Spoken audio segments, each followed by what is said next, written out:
Good afternoon, and welcome to City and State's conference on the future of construction in New York. The construction industry has faced dramatic changes in recent years. The coronavirus pandemic has disrupted the industry, stalling projects and requiring new safety protocols. While many projects were deemed essential and allowed to proceed, contractors are also grappling with the rising costs in raw materials and labor shortages.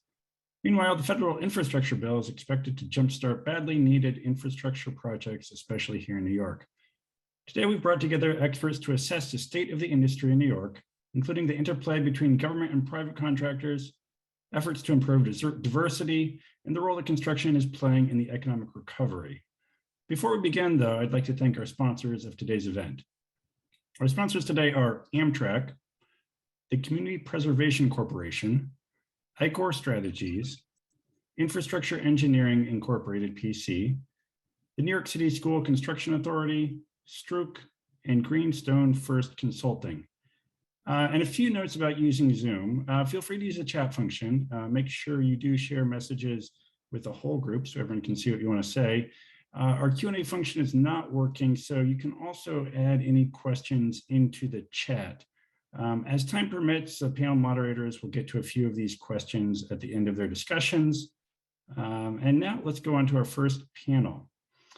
Our first panel is the public-private partnerships bringing projects to life in New York. And I'd like to ask everyone on that panel to come on video at this point.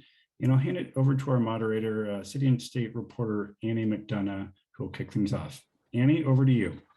Thanks very much, John, and thanks everyone for coming together today. I'm Annie McDonough, City and State's Deputy City Hall reporter. I'm very excited to moderate this panel on infrastructure and public-private partnerships in New York. There's a lot to get to here, a lot to discuss. I don't want to waste too much time before starting off. As John mentioned, New York is obviously in the midst of some major infrastructure projects, whether we're talking about ongoing projects like Gateway that will be helped along by federal infrastructure funds, or ones that are relying on a great deal of private funding, like the expansion of JFK. I'm wondering to our panelists if we could start this off by talking a bit about some of the most transformative projects ahead of New York. I'm looking, I guess, for a survey from all of you. What's one or two projects you're excited about right now, public and or privately funded? And maybe we can just go around and I'll ask each of you to introduce yourselves as you answer. Senator Kennedy, I'll call on you to start. Thank you very much, Annie, and thank you, John, and thanks to City and State for putting this very important conversation on today, and to all my fellow panelists for being here. I would say, look, there are so many transformational projects happening. I can name a few that are really important to all of us across New York State. For starters, I would say that an issue that myself, Majority Leader Peoples-Stokes, a community-driven advocacy group, the Restore Our Community Coalition, Mayor Byron Brown, Congressman Higgins have all been working on, is the reunification of the neighborhoods that were split apart by the Kensington Expressway construction generations ago. It's the same sort of story that can be told across New York and other neighborhoods, whether it be in Brooklyn, whether it be in Syracuse, or across the country. Nashville, New Orleans come to mind. The federal government recognized this as a problem in the infrastructure plan that was put forward, although they only put $1 billion in that funding pool that we're all going to be dipping into. But the bottom line is that this is an expressway that cuts a community in half that was once a beautiful Frederick Law Olmsted designed parkway. And the community was decimated by a decision that fractured these neighborhoods by a roadway, a depressed roadway. Businesses fled the community, housing values dropped, residents suffered in too many ways to count. And quite frankly, this was put right in the middle of a predominantly African-American community. And it was an injustice of historic proportions that we are trying to rectify. And so back in June, that group that I mentioned to you came together. We made this our top priority, and out of the gate, Governor Hochul has made this her top priority to not only redefine our region, but again, correct historic injustices at the same time. So, whether we're talking about that project in particular, the 33 expressway reconstruction and reunification of the neighborhood, the I-81 expressway, the expansion of light rail in Amherst, the Gateway project down in the city, the 2nd Avenue subway, the BQE, as I mentioned. These are historic projects that I think are top of mind when it comes to redefining transportation across our state, and I'm looking forward to our role in doing so. And just as a small introduction, I'm the chairman of the Transportation Committee in the New York State Senate, and I have been since we in the Democratic Conference took the majority under the leadership of Majority Leader Andrea Stewart-Cousins back in 2019. So we're running hard and got a lot of work to do. Thanks for having me today. Thanks, Senator, and certainly want to follow up in more detail on some of those projects, but you gave a pretty good overview right there of everything on our plate. Felicia, I might turn to you next to discuss this. Sure. Hi, my name is Felicia Park-Rogers. Really great to be here today with all these panelists and our audience. Thank you for joining us. I'm the Director of Regional Infrastructure Projects for Tri-State Transportation Campaign, which has been working for nearly 30 years in the Tri-State region to improve transportation and transit across the region, improve commutes, and provide for a more equitable society through transit and transportation issues, as well as fight climate change and improve the environment. And there are just so many exciting projects right now, but I have to say that my top 2 favorites coming down from the infrastructure bill, and that I think will have such a tremendous impact on our region's economy and ability to move and improve mobility across the whole region of Connecticut, New York, and New Jersey are the Gateway project and the Hudson tunnels that will be coming. We've been working very hard, and we're excited for the New York State contribution to that. And also one of my passion projects is the Cross Harbor Freight Program. And the new infrastructure bill has a tremendous amount of funding towards that. And we can see with our own eyes during COVID how any interruptions in the supply chain cause major problems downstream for consumers, for industry, and for the economy. And the fact that Manhattan and Long Island and Brooklyn have not been connected to the nation's freight rail ever has caused endless problems. And we see so many trucks, congestion, pollution, terrible equity problems where those trucks are going through some of our most vulnerable communities, creating astronomical rates of asthma in low-income areas. And I think that that project has the potential to have a huge impact across the region for people's health, for equity, for the environment, for reducing congestion, and for improving access to goods across the region. So I'm really excited about what's happening with that, and Governor Hochul's commitment to restarting the Tier 2 EIS is just really exciting. Thank you. And Felicia, you and the Senator both spoke about sort of the equity goals embedded in some of these projects. And I do want to talk more about that later. But for now, I'm just going down the line here. I'm going to turn to Ken Lovett. Good afternoon, and thank you, Annie and John and City and State for having us. I'm Ken Lovett. I'm a partner at ICOR Strategies. Before coming to ICOR in October, I worked for the MTA for 2 years. And then before that, I was a journalist for 3 decades, including covering the state capitol for 25 years, the last 11 almost for the Daily News as their Albany bureau chief. I think there's a lot of exciting projects. Just thinking about it, the 2nd Avenue subway, expansion out to the phase 2, which will go out to East Harlem, the governor's Interborough Express that would connect with some type of mass transit parts of Brooklyn and Queens, which will help, hundreds of thousands of potential commuters. Penn Station Access that for the first time will bring people from the Bronx. They'll be able to go into Penn Station easily, and that'll reduce their commutes and also go to Westchester as well. So that will help in terms of jobs and activities. I think the airports, the renovations of both LaGuardia and JFK, the senator mentioned the reunification of the Cross Bronx Expressway. And you know, a lot of these projects all have one thing in common, in that it is about equity. Whether it's the Second Avenue subway and improving service out in Harlem, or the Interborough Express, where many of those people live in communities of color and low-income neighborhoods, Penn Station Access, which is helping the Bronx, and then of course the Cross Bronx Expressway, which split the Bronx when it was built. So I think all of those are exciting opportunities, not just for what they're going to represent, but what they're going to help address as well. Right, right. Thanks, Ken. And Michael, I will turn to you next.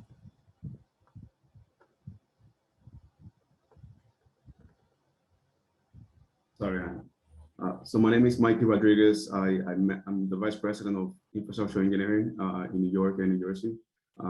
We design and manage infrastructure projects, transit, highway, bridges, etc. So just to talk a little bit about some of the major projects that this infrastructure bill will accelerate. Some of you mentioned Second Avenue subway is a big one. JFK expansion project is it's probably one of the only P3 projects in the area, since the Port Authority is one of the only agencies that are able to deliver this type of methods right now. Design build is one thing that I would say would accelerate pretty significantly in the region. And just to mention some projects like I-81 project with New York State DOT upstate, that's a big one that would be benefit a lot from this infrastructure bill. LaGuardia Air Train, wherever that goes in the near future, hopefully this bill will accelerate that project as well. I know it's still in the early phases, but that's one that can actually serve communities in the local area. JFK and LaGuardia are a very good example of design build project that kind of improve the community and get local businesses involved on the early stage during the construction and design. So this is some of the projects that are going to be impact the community a lot in the region. So I know there's a lot more projects coming in, like Penn Access project is one of them. The only downside I would say is that New York State is probably the only this is the only one that's able to do this design build project. New York City is still a long way ahead to get there, but I'm sure there's a lot of projects that are going to get benefit from this bill. I want to talk more later about how we can see more private involvement in design build, sort of roadblocks to standing in the way of those delivery methods. Maria, I'm going to turn to you next, though, and I have one guess at what project you might be looking at, but I will let you answer for yourself. Well, hello, everyone. Thank you for inviting me, and I'm very happy to be on this panel with all these impressive people.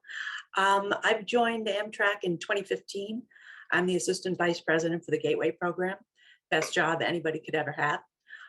Before that, I was the Director of Major Projects for the New York State Department of Transportation. My career there was 30 plus years. Senator Kennedy, I worked on the Empire Corridor from Albany to Buffalo, onto Niagara Falls to Toronto. An awesome project for the future of New York someday, I hope. But I do have my eye on the Hudson Tunnel project. And thank you all for mentioning that in your remarks when you did. Because as you all know, the infrastructure bill gave us a huge step in the right direction. After 4 years of wandering in the wilderness, not able to say the word gateway for fear of repercussions, the Hudson Tunnel project has really taken off. And we expect great things. Amtrak has gotten a vote of confidence from this administration and this Congress that we are extremely excited about. The next 50 years of Amtrak, we expect to be a whole new thing, from living hand to mouth to really making intercity rail passenger travel what it should be, the economic boon, the environmental benefits, et cetera, that come with driving by train instead of driving in a car are incalculable, although we do have the numbers. I should say that the Gateway program, other projects are really doing well. We know that we have work to do to expand Penn Station and build all the other projects from Newark, New Jersey to Penn Station, New York, that will allow us to double the travels from the west and the reverse commute, as we call it, that is also going to benefit the regional economy too. So I have an eye on all your projects too, because they're also very exciting, but you should keep an eye on us because we've got big things in store for the New York metro region. Thank you, Marie. And finally, we'll turn to Commissioner Rodriguez. What's one of your projects you're looking at right now that you're excited about, perhaps with a New York City focus?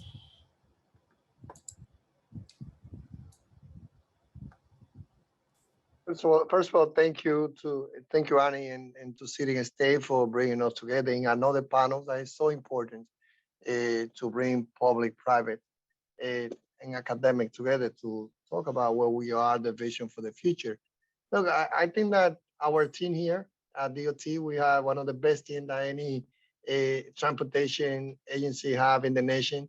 They work 24/7 trying to figure out how we have to be ready for the moment when we will be able to apply for all those grants that will come as a result of the infrastructure.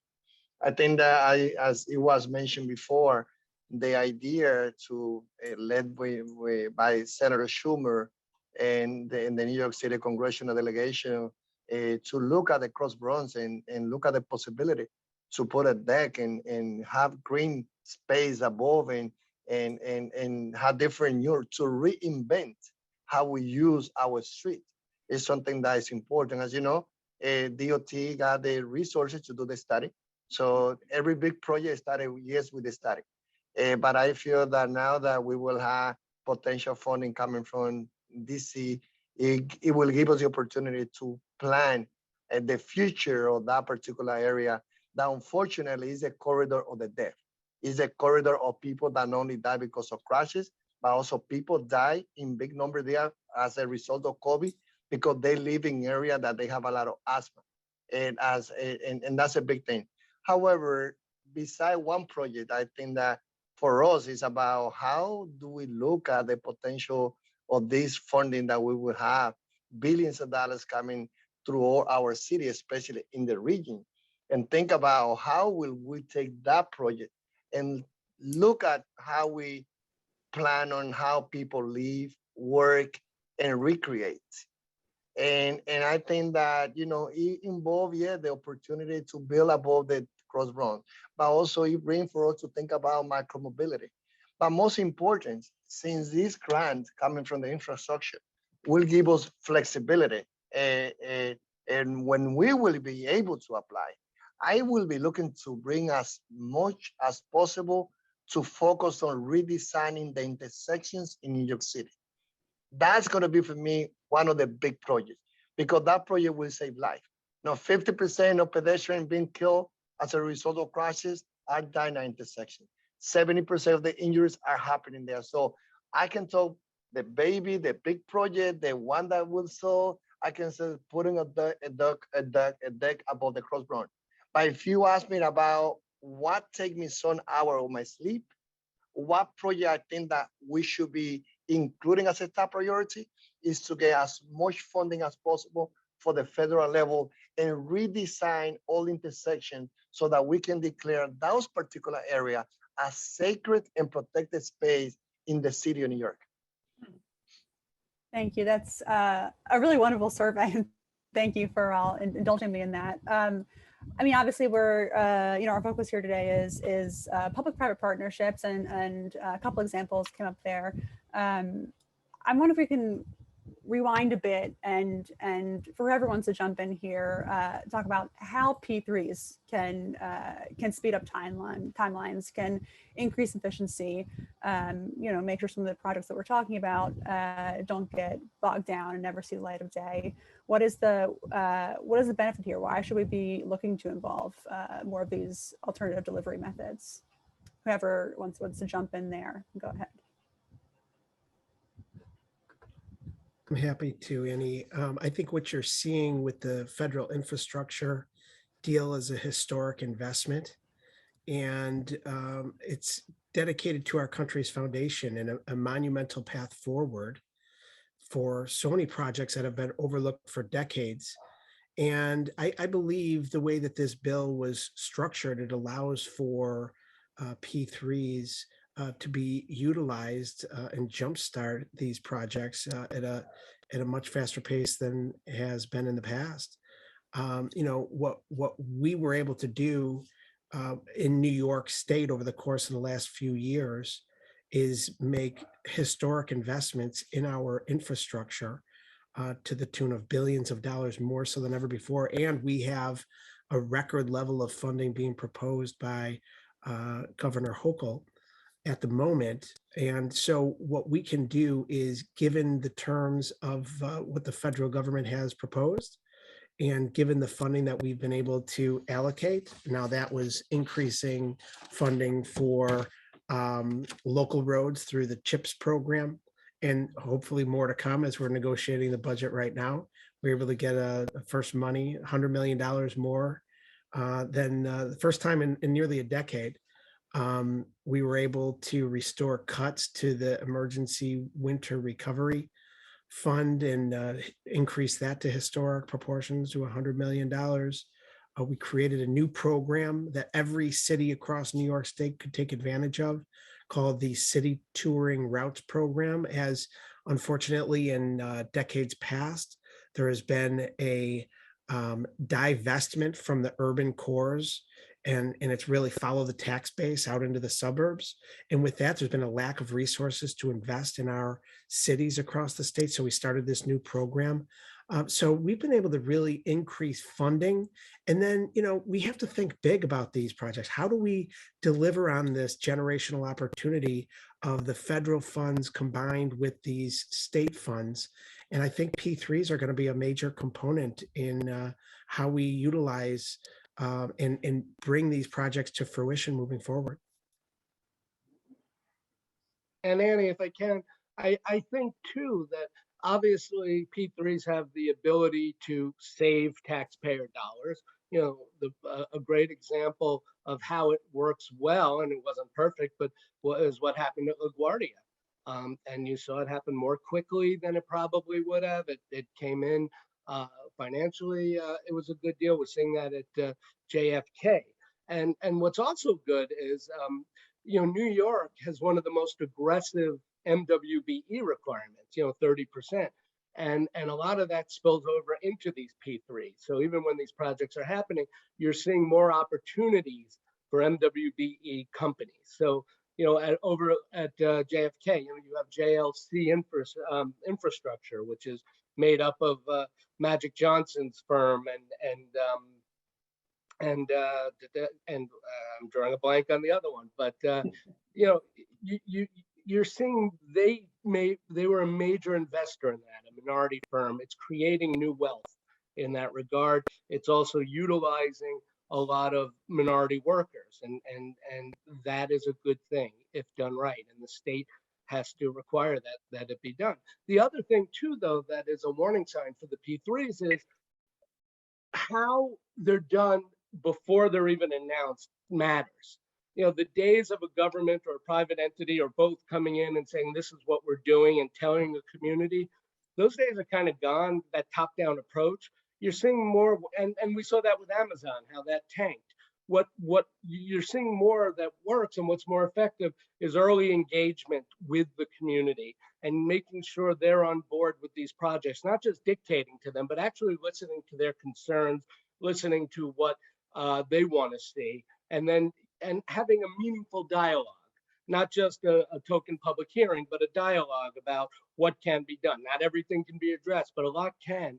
And a lot of this can be done before these projects start moving forward and end up delayed or killed altogether.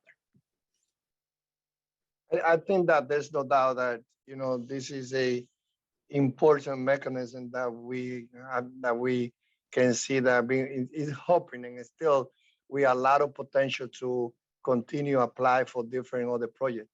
as you know, as we're thinking about all those billions of dollars for the infrastructure, the challenge is going to be how can we in New York do projects on time and reduce the cost?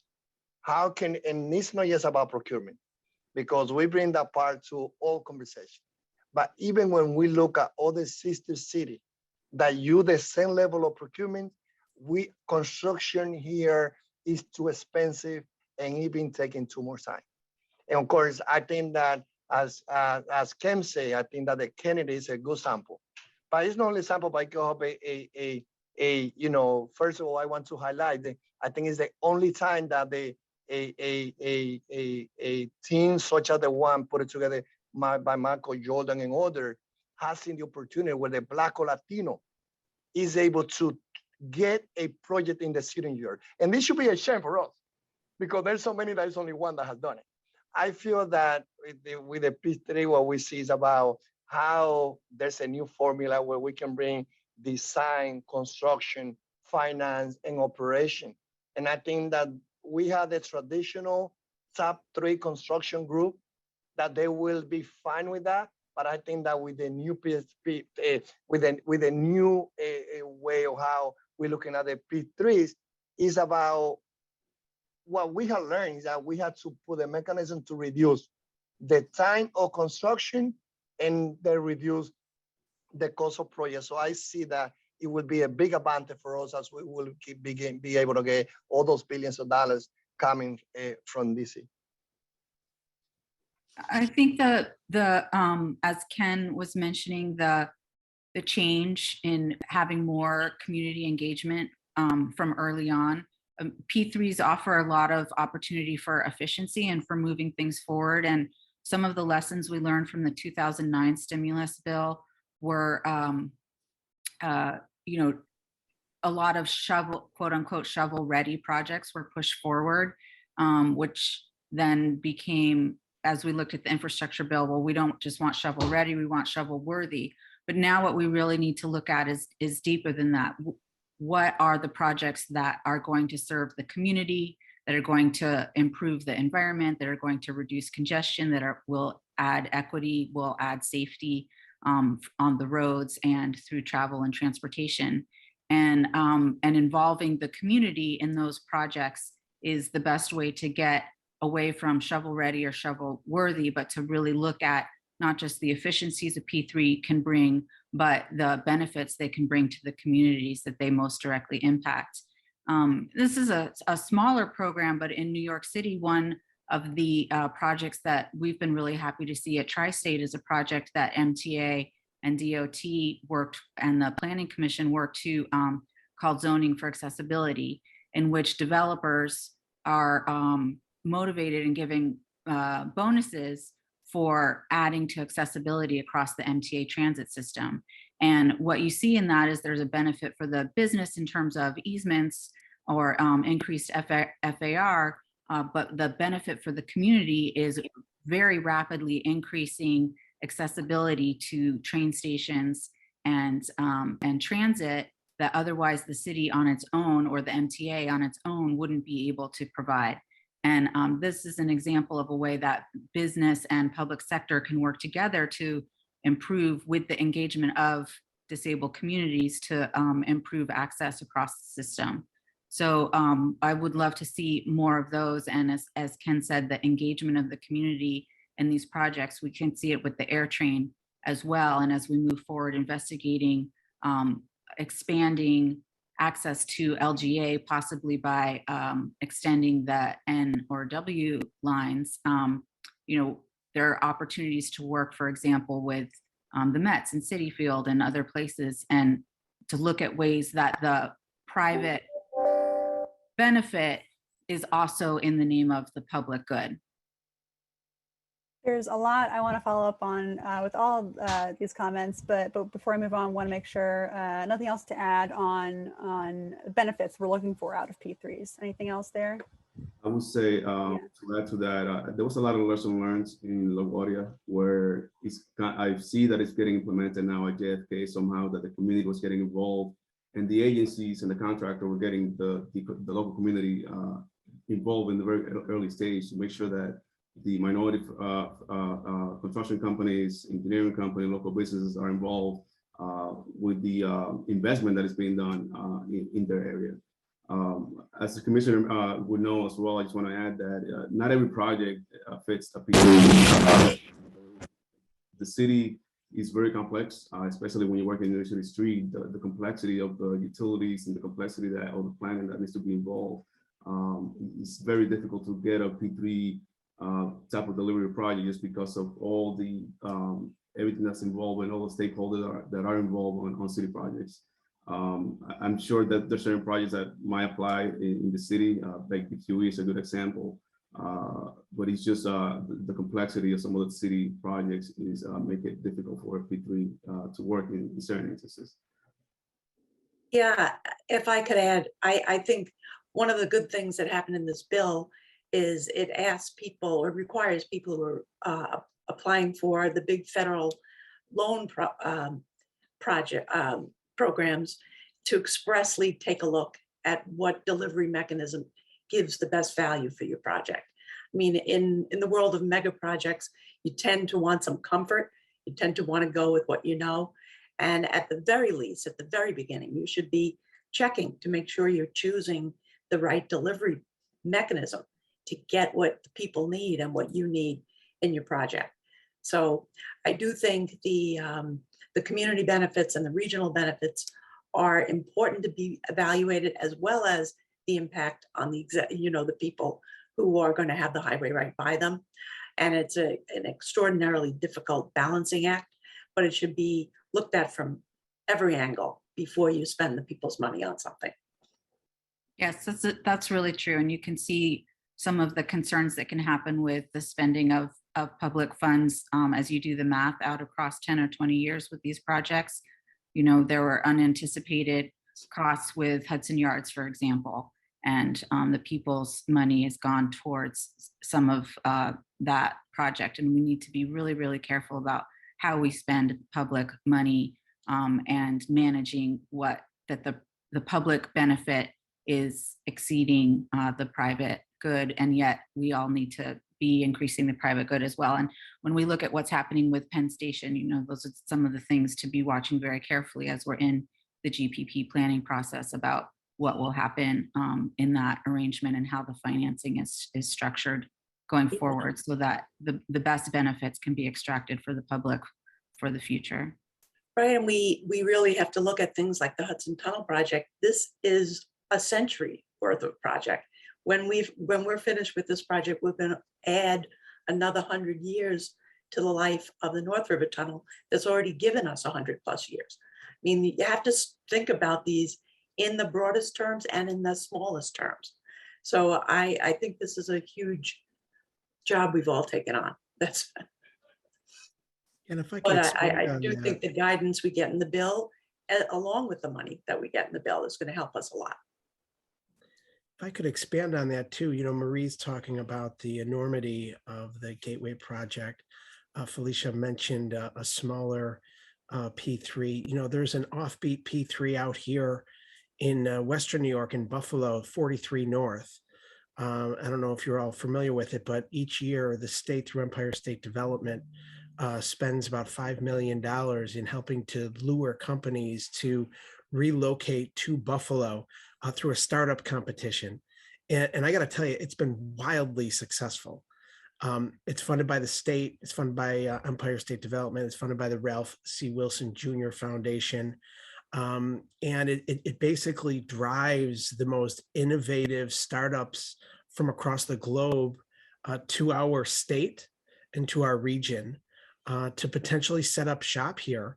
And, you know, it's one of those programs, again, it's $5 million in seed money. When you compare something like that to the Gateway, when you talk about multi-billion-dollar projects, it's apples and oranges. But when you talk about projects that are actually working, P3s that are actually working, I think this is one of those. You know, just this past year, there was a privately held startup company that started with 43 North that became its first unicorn investor, $1 billion. And you know what? The state actually holds a share of ownership through 43 North and through the program that helps these companies take root. So the taxpayers are making money off of these deals. So it's one of many I could name, but again, one of the ones that's working, and it's a demonstration that, through some creativity, these P3s can really be beneficial to the public at large, where there's jobs being created and private sector investment taking root in New York State, especially in regions that have seen better days, as well as for the state taxpayers, and that they're getting a financial benefit. And I think it's important to remember P3 is a relatively new in New York. So, for so many years and decades, it was done a certain way. And you were either a private developer or you were it was done by government.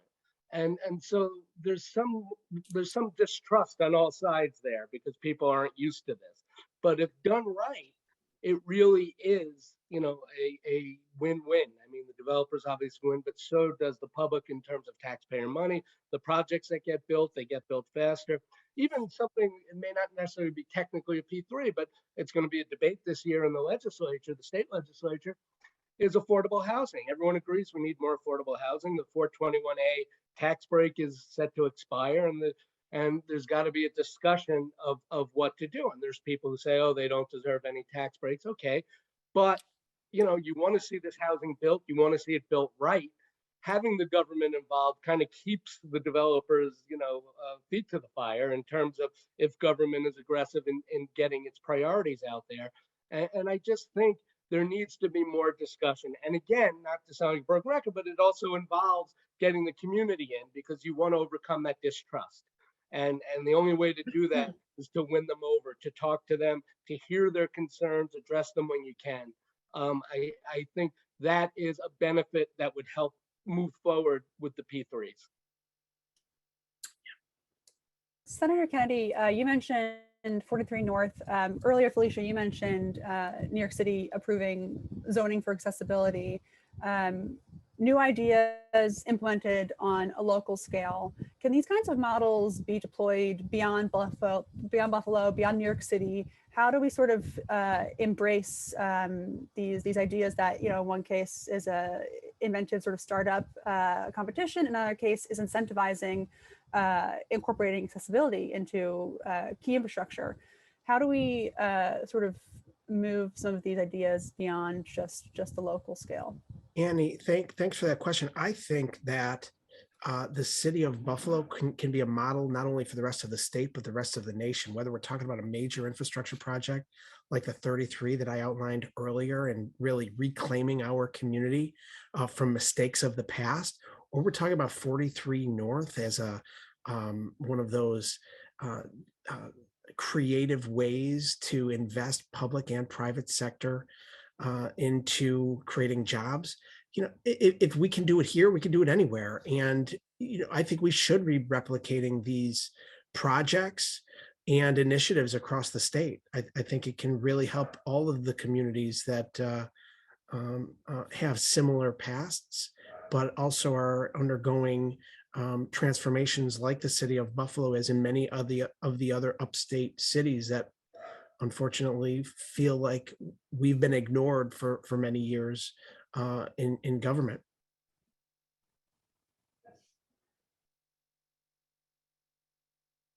Anything else on that point? I think it's very important to look at having guardrails on these partnerships going forward, so that the ideals of the benefits can be realized by as many people as possible. If you look at value capture as a mechanism of a way to measure what value might be gleaned from a private developer by a public investment. So for example, looking at the 2nd Avenue subway, where the extension going up, the goal is to provide more equitable economic access to a community that doesn't have the access that it needs and deserves and has the right to. But in the first expansion of the 2nd Avenue subway, we saw rents and property prices increase in the last several years since it opened by over 17%. So as we look to capture the value that comes to private businesses through the public investment, we have to make sure that some of that is also going back into the public. So as we look to the Second Avenue expansion phase 2, what will we do to ensure that the communities that are there receive the economic benefits that are the goal of the project, and that they don't end up, gentrifying to a point where the people who are intended to benefit from this project end up actually being pushed even further out into further transit deserts and farther away from economic access. So we'll look to you, Senator Kennedy, and your colleagues as you help craft legislation that helps keep the guardrails on these P3 benefits and make sure they go to the people. We are doing it. Thank you for your leadership. And I think that's an important point, though. I mean, not dealing with construction, but when New York went through deinstitutionalization back in the 90s of the mental health system, the idea was to then reinvest those savings into community mental health programs.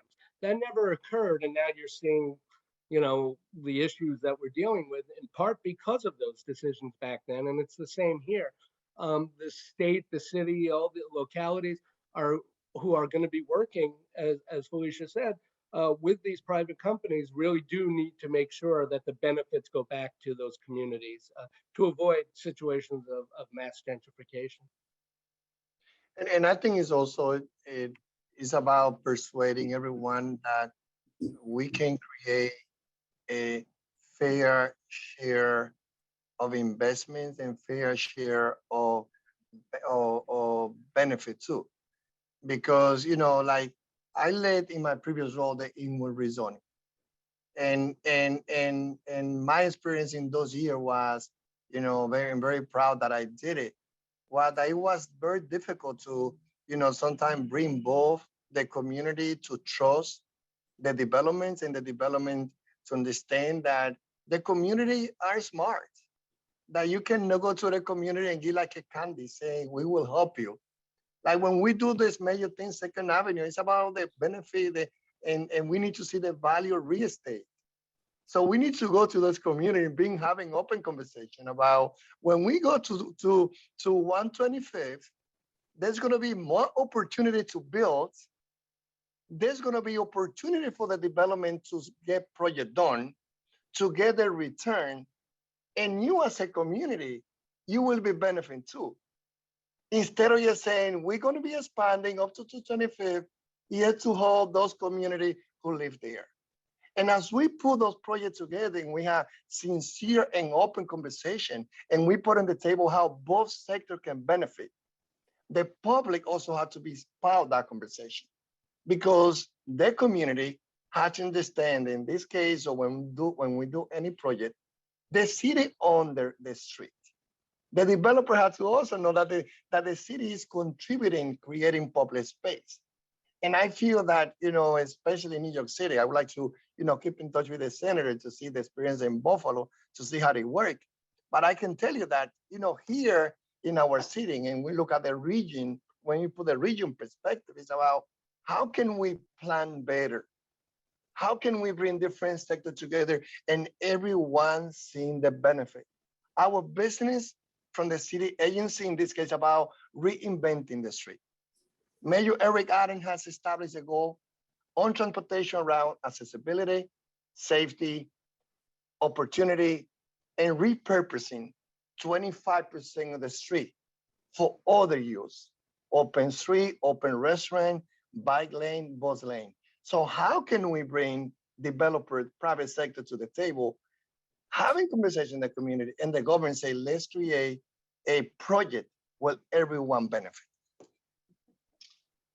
I do want to note here we're a little over halfway through our time. If you do have questions, please put them in the chat box to your right, and we will try to get to as many of those as we can. Save you a few minutes at the end for those, but there was one that came up that I wanted to ask now.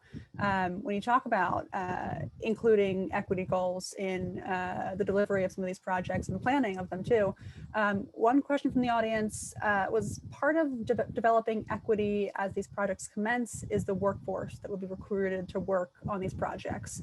This is a workforce development question, but how do you plan for training low-income communities to work on these projects, people who maybe live in the areas where we're talking about these things going up?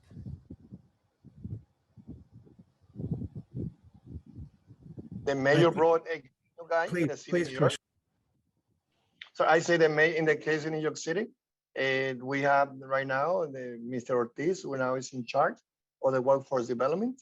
And this is go back to what we're saying. I think that we need to learn from other city.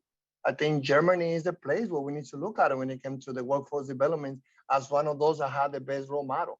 It's not only to say that we are providing the training.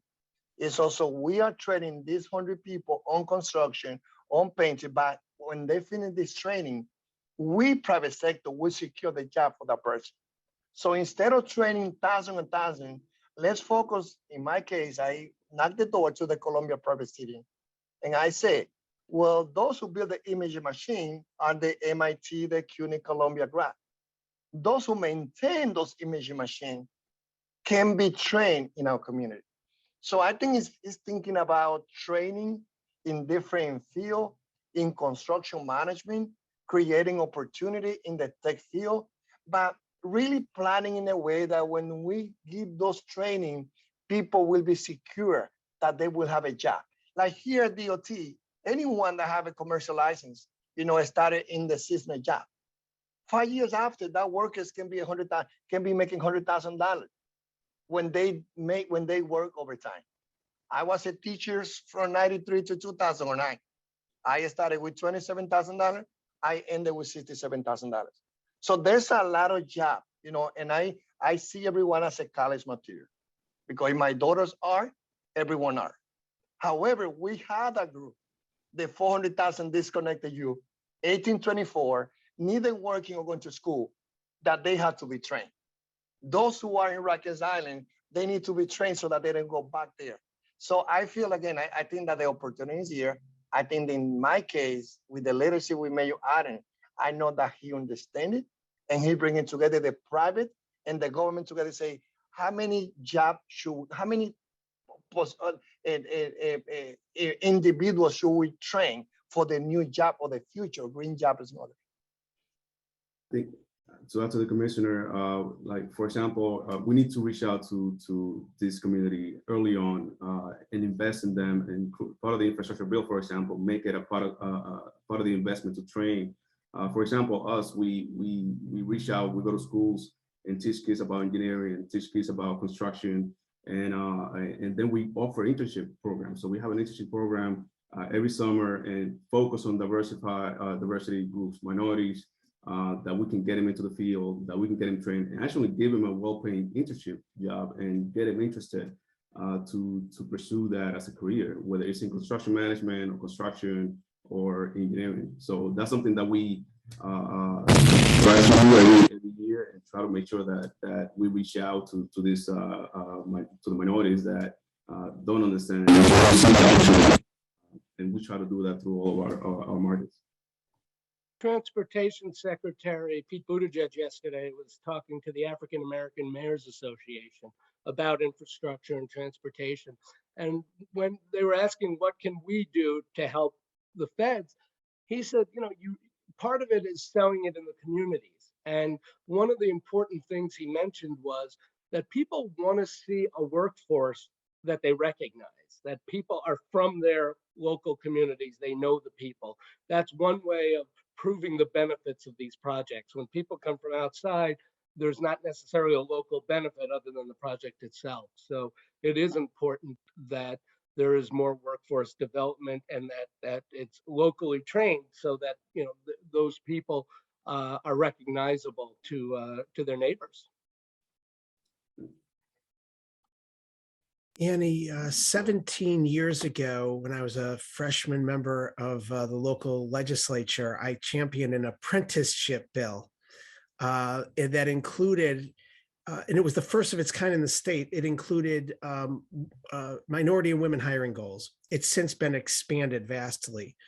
I think any opportunity we have to create apprenticeship opportunities and educate the next generation of New Yorkers in a skilled trade, we need to take advantage of that, especially on these public works projects. But I think both Commissioner Rodriguez and Mr. Rodriguez hit the nail on the head here. This is about workforce training and development. We need to invest in our youth. We need to invest in those that are looking to upskill and educate themselves, that feel like they may be underemployed if they're not unemployed.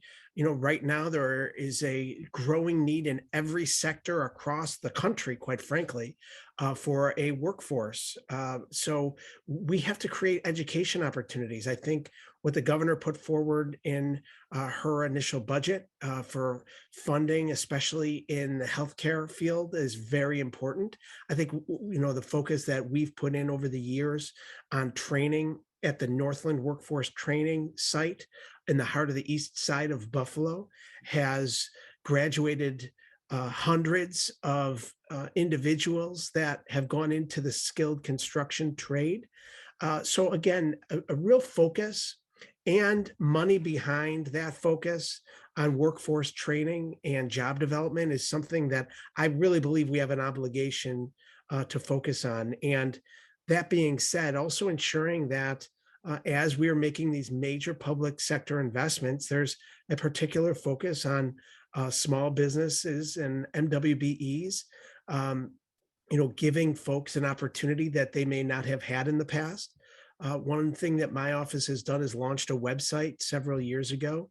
It's very simple, kennedyjobs.com. You should all check it out, just for nothing else than to take a peek at what we're doing to connect folks in the community with job opportunities that exist. And, you know, there's a whole section on education for small business owners and MWBEs, whether it's workshops or seminars. We're talking about real tangible resources for business owners to engage with and grow and create these partnerships and collaborative opportunities.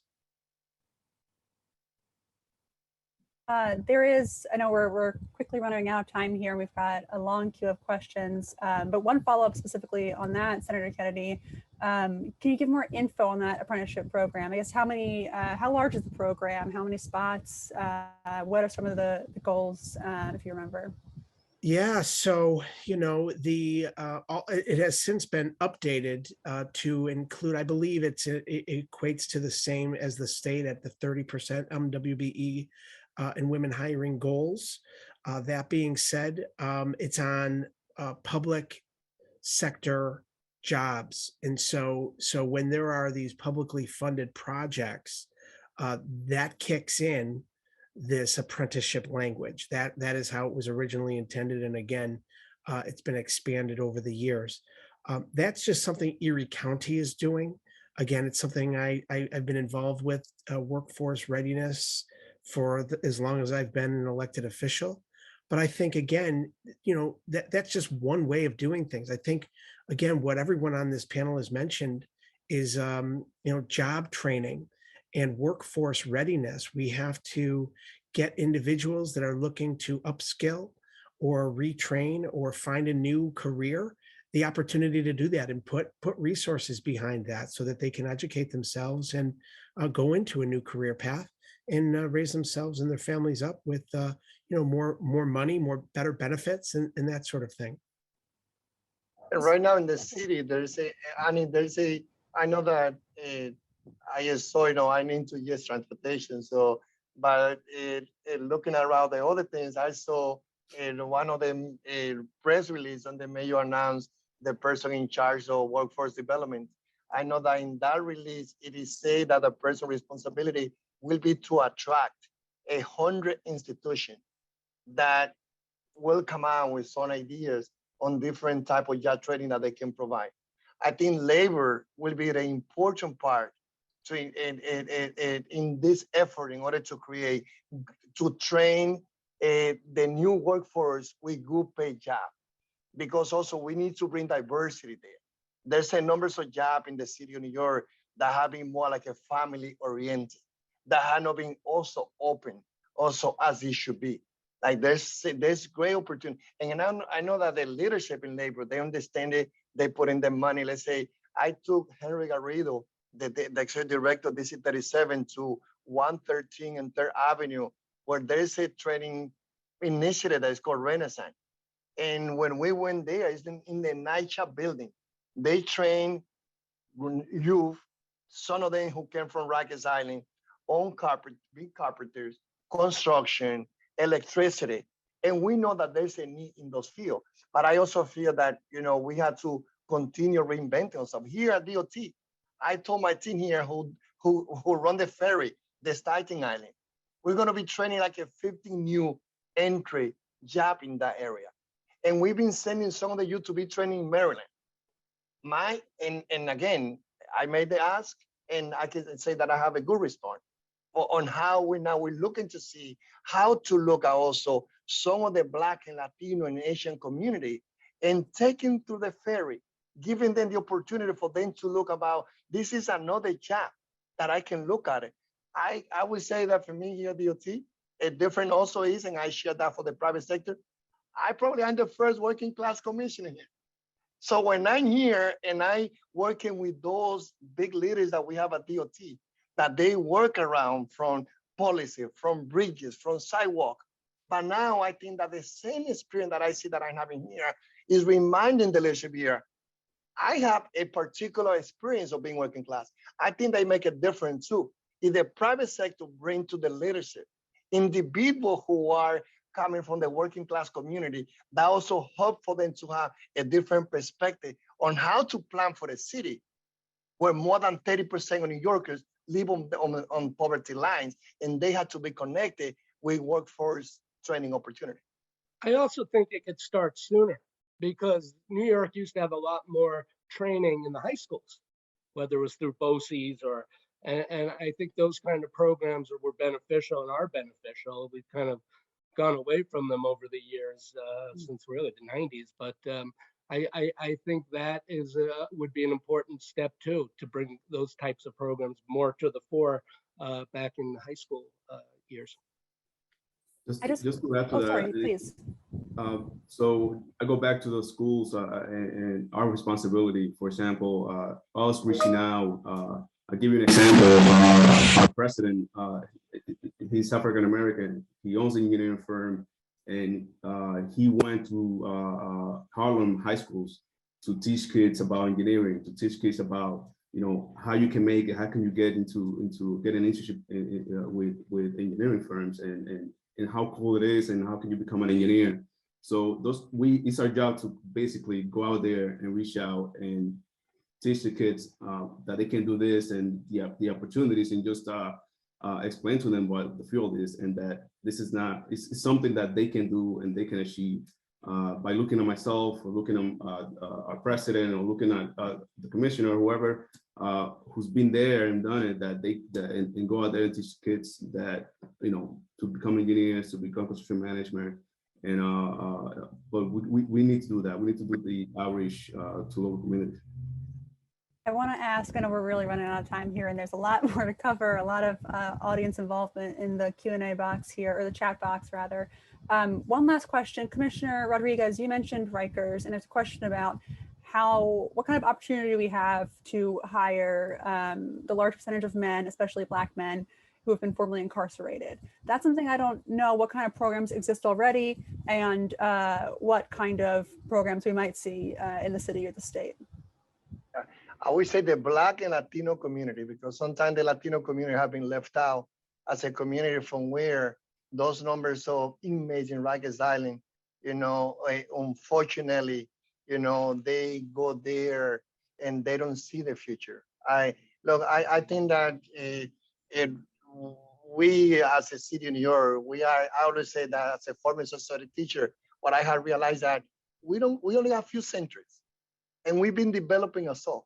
And we have to celebrate a lot of things that we have done it. But when it comes to the present and the future, I think that there's the youth there. It's not that I don't want to stay just about what the mayor has said over and over, but Mayor Allen has said 50% of people in Rikers Island, they have some mental health issues. So we started, failing to the youth since the moment where the zip code where those youth were being born and raised we decided what resources will they have and which resources they will not have. I feel that now we have to deal with the reality. At some point, as you know, there was like 14,000 inmates in Rikers Island. People are making money from them too, because we invest $20,000 per inmate. So, and those money are spent because we had to buy the clothing, we had to buy the medicine, we had to provide the services. So I feel that the way that I see the exit is about believing in our youth. Looking at those youth, not as the one that they blaming them, but we the adults have to take responsibility too. Because those crimes, those conditions that they've been born and raised in the city code are conditions that is happening few miles away from where we live. So I think that in the media process, it's going to be about connecting them with as many training opportunity. Second, opening ourselves. Third, taking responsibility. And I feel that if we look at DOE, where we only have to educate 1.1 million students, and we have more than $30 billion going to DOE, hopefully with a new chancellor that have come from a Eagle Academy that has shown that he know how to take the youth up to high school, prepare them to go to college. I saw that with his leadership, we will see more successful story and less youth ending at Rikers Island. But with the population that we have at Rikers Island, I believe that, giving them the opportunity to be part of the workforce development, connecting them with a good youth program, with a good job opportunity, and also providing them with the mental health services that they need. Thank you. We've got a couple minutes left here, and we've covered a lot of ground. I want to just to close off here, bring it back to P3s, and we've talked about some of the challenges, trusting a new method of delivery that's standing in their way. I'm curious to hear from all of you what the remaining obstacles are to seeing more public-private partnerships in construction projects today, and how they might be addressed at the city level, at the state level. What are the remaining obstacles here? I believe New York is not ready for P3. I think there's only two agencies that have the delivery mechanism, as far as I know, which is the Empire State Development and Port Authority, that has used a P3 as a delivery mechanism for public projects. I think there still needs to be new legislation to allow for this type of delivery in the future. I know the city is moving slowly into design build.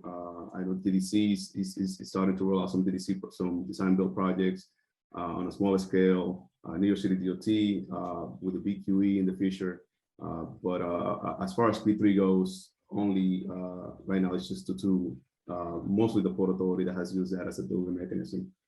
So new legislation needs to pass for the city for that to expand. I also think you're going to need union buy-in the more we do this.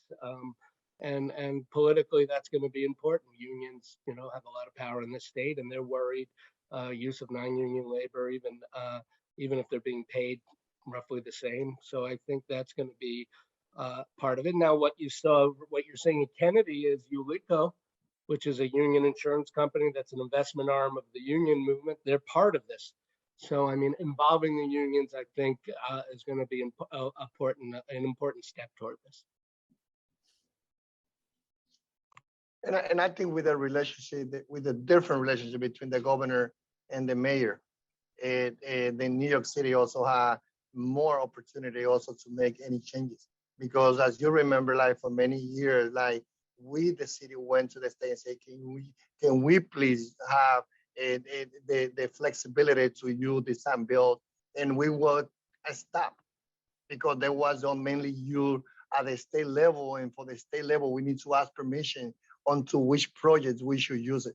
I feel that any challenges that we have right now, this is a moment. I think that with the governor and the mayor working together, and therefore bringing the legislation together with them plus labor, I can say I think that we have to think about what changes should we make in order to, bring different mechanisms that will allow us to get project, on time, on budget too.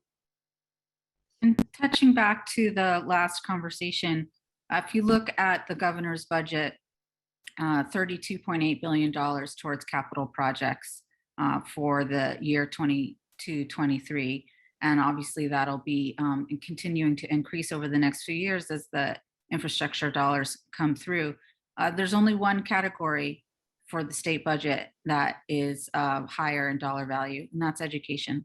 And so going back to the conversation about workforce development, really connecting these two things in terms of how we target our education dollars to connect to the area where jobs are living, and looking at what are the rules. It's not 1955 anymore. And when we look at the hiring rules, we have to make sure that we have rules that are inclusive of the young workforce in its many different ways of living in 2022, that are different from how they used to be, obviously keeping safety in mind. But again, back to the legislation, we've seen such success with having rules, including in New York for the 30% MWBE. And we need to keep doing that. Having a good heart isn't enough. We need to have teeth in how we move forward and connect the education budget with the capital budget. I like that line, having teeth is important here. With that, I am going to have to hand it off to John. Thank you for all of our panelists for joining this conversation and sharing your insights. A lot more to talk about here. Hopefully we can continue the conversation in the future. Handing that back to John now. Thanks. Thank you, Annie. Thank you, everyone. Thank you. Thank you, Annie. We'll pull up our second panel now. If you're on the second panel, go ahead and come on video. Thanks again to the members of our first panel. Panel number 2 is plans for infrastructure and buildings for a diverse New York. And we heard some good discussion come up in the first panel about diversity, MWBs, related issues. So it's a good segue to this second panel. I'll hand it over to our moderator, Cheryl Huggins-Selman, who's the chair of the City and State New York Advisory Board. Cheryl, over to you. Thank you, John, and good afternoon, everyone. Today's discussions are making it clear how important building and construction is to New York's recovery from the effects of the pandemic. What is also important is that no community is left behind as construction and infrastructure are planned and implemented. Our esteemed guests for this panel will fill you in on major projects that they're working on and how they're adhering to diversity standards in procurement. They'll talk about how they are using small business, minority and women-owned business enterprises, disadvantaged business enterprises, and service-disabled veteran-owned business enterprises as subcontractors and in procurement, and also how they are measuring their own success. They're also going to address how the industry as a whole can do better. I'll introduce them all, and then we'll jump in. There'll be a few minutes at the end for Q&A. So please enter your questions into the Q&A box, and we'll try to get to a few of them. First, we are honored to have Queensborough President Donphan Richards with us. A lifelong resident of Southeast Queens, he has held the position since November of 2020, following his tenure in the City Council. He's going to update you on some big projects happening in the borough. Next, we have Adam Buchanan, who is Acting Deputy Commissioner of the Office of Citywide Procurement for the New York City Department of Citywide Administrative Services, which solicits and awards contracts for a wide variety of goods and services on behalf of all of the city's agencies. We also have Suzanne Vera, who is Vice President and Chief Diversity Officer for the New York City School Construction Authority, which has the mission to design and construct safe, attractive, and environmentally sound public schools for children throughout the city. And last but not least, we have Michael Garner, who is the Chief Diversity Officer of the Metropolitan Transportation Authority. Since arriving at the MTA in 2010, he has designed one of the country's leading business development programs for minority-owned, women-owned, and disadvantaged business enterprises, and also architected the MTA Small Business Mentoring Program. So welcome, everyone. Let's get started. So what we'll do is first, I'm going to ask each of you to tell us about major upcoming construction and building projects that your agency, your department, or borough is overseeing. And I'll call on you one at a time. And I'm hoping that the borough president can kick us off.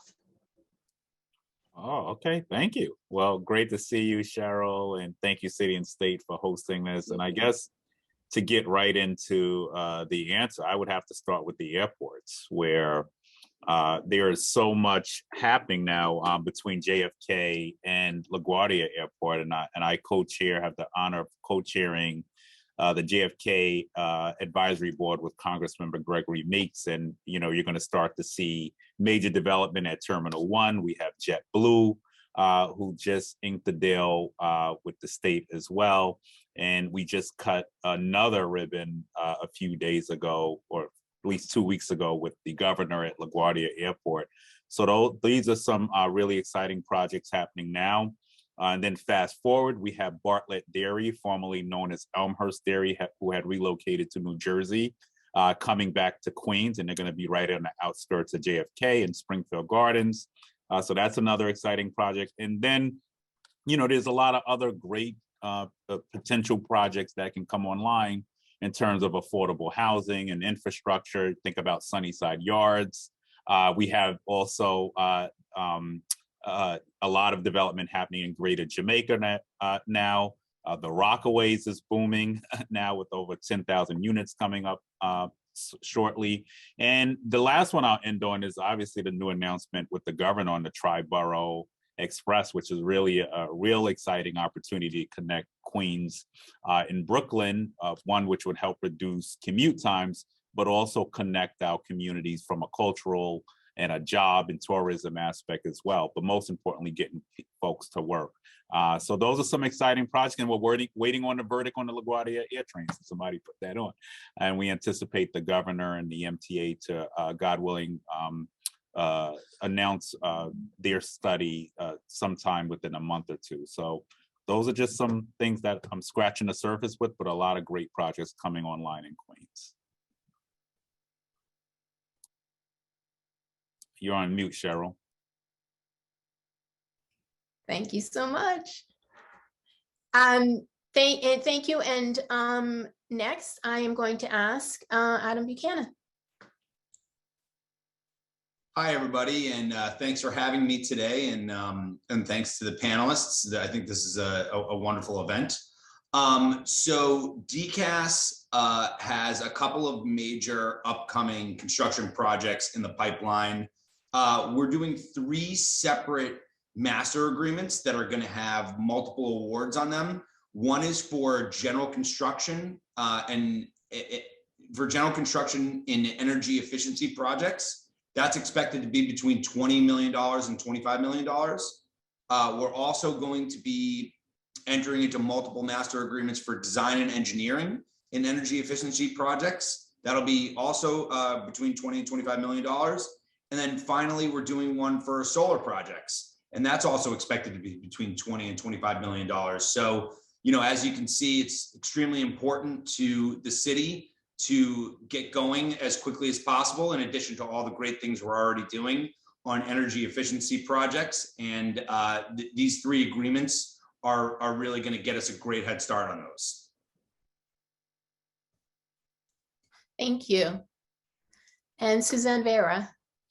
Hi, thank you for having us. I just want to say that the School Construction Authority, our current capital program, which is a 5-year program, is almost $21 billion. Within that, we are doing about 9.8, almost 10 billion in new capacity, which are new schools, new seats, 7.3 billion in capital improvements. That's improvements to the schools throughout New York City, and 3.5 billion in mandated programs. Let me just say that one huge project we are exceptionally especially proud of is that we're doing one of our largest schools ever in the borough of Queens, which is on Northern Boulevard. And we just had our groundbreaking in December, where Queensborough President Richards was in attendance with us to celebrate that. This massive project, over $174 million, will be over 3,000 seats.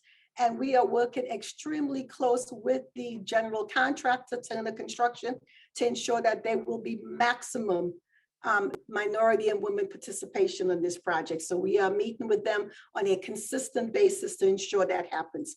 One of our major programs that I must say for small businesses, because I know many small businesses tend to be our minority and women businesses, we run one of the best mentor programs throughout the country. As a matter of fact, we were the model for the MTA's program, small business program.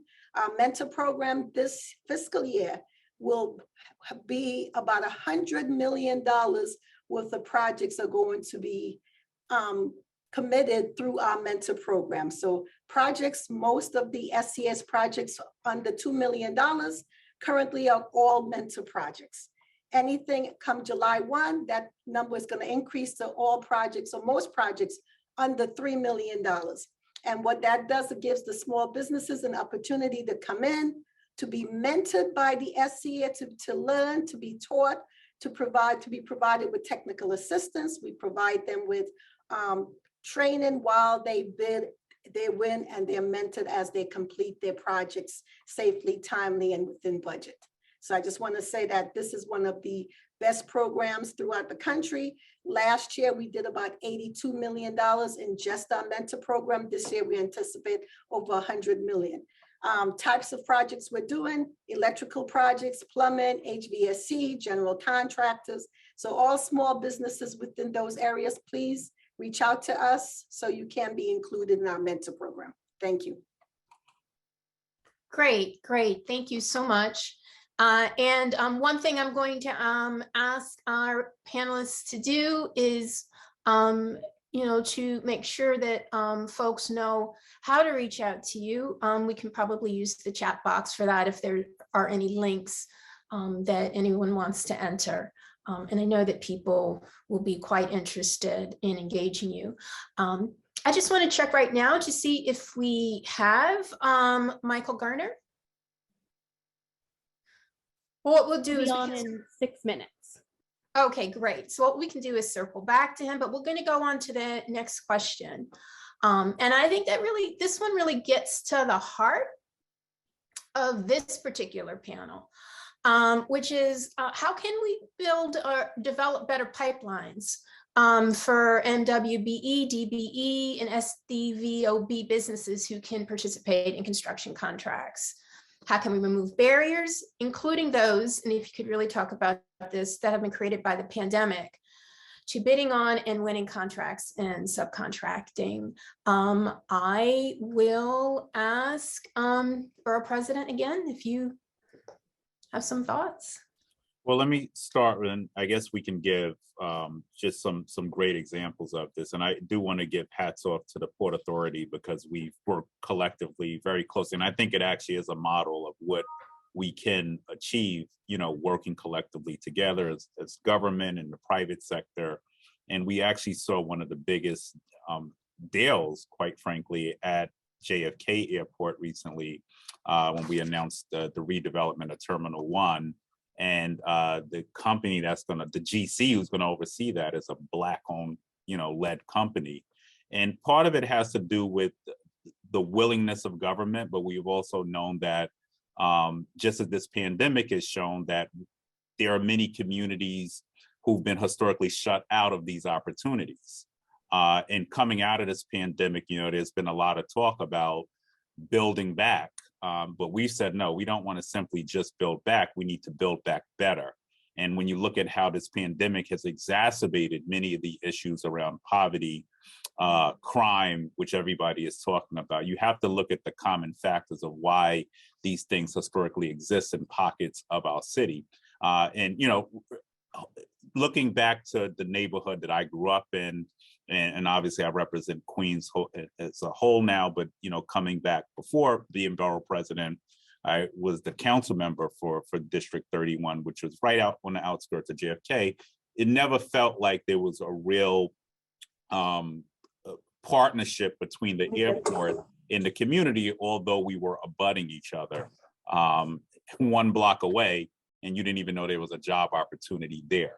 So I think that the conversation has largely started to shift as we've gotten a government that is more responsive on these issues. And there are a lot more policymakers such as myself now in these seats of power who can now push these conversations. So for instance, when we did Terminal 1, which was a deal between the state, but obviously there were pieces of the city that needed to be part of this negotiation as well to get the deal done. You know, we had to use our bully pulpit, in which we did, and then also work with the port and working with the mayor to really add some teeth into, you know, what percentages we wanted to see done. And I'm happy to say, for instance, we achieved a 40% goal.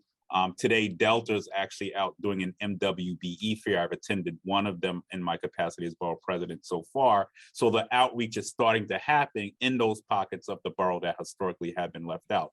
I'll also say that it's also about building capacity of local CBOs who do have a major role to play in this, right? And I often say, you know, our community-based organizations know what's going on and should know what's going on the ground. So making sure that they have the support systems in place to be able to also do outreach, but to also be held accountable as well, right? And I think it all ends with the word accountability.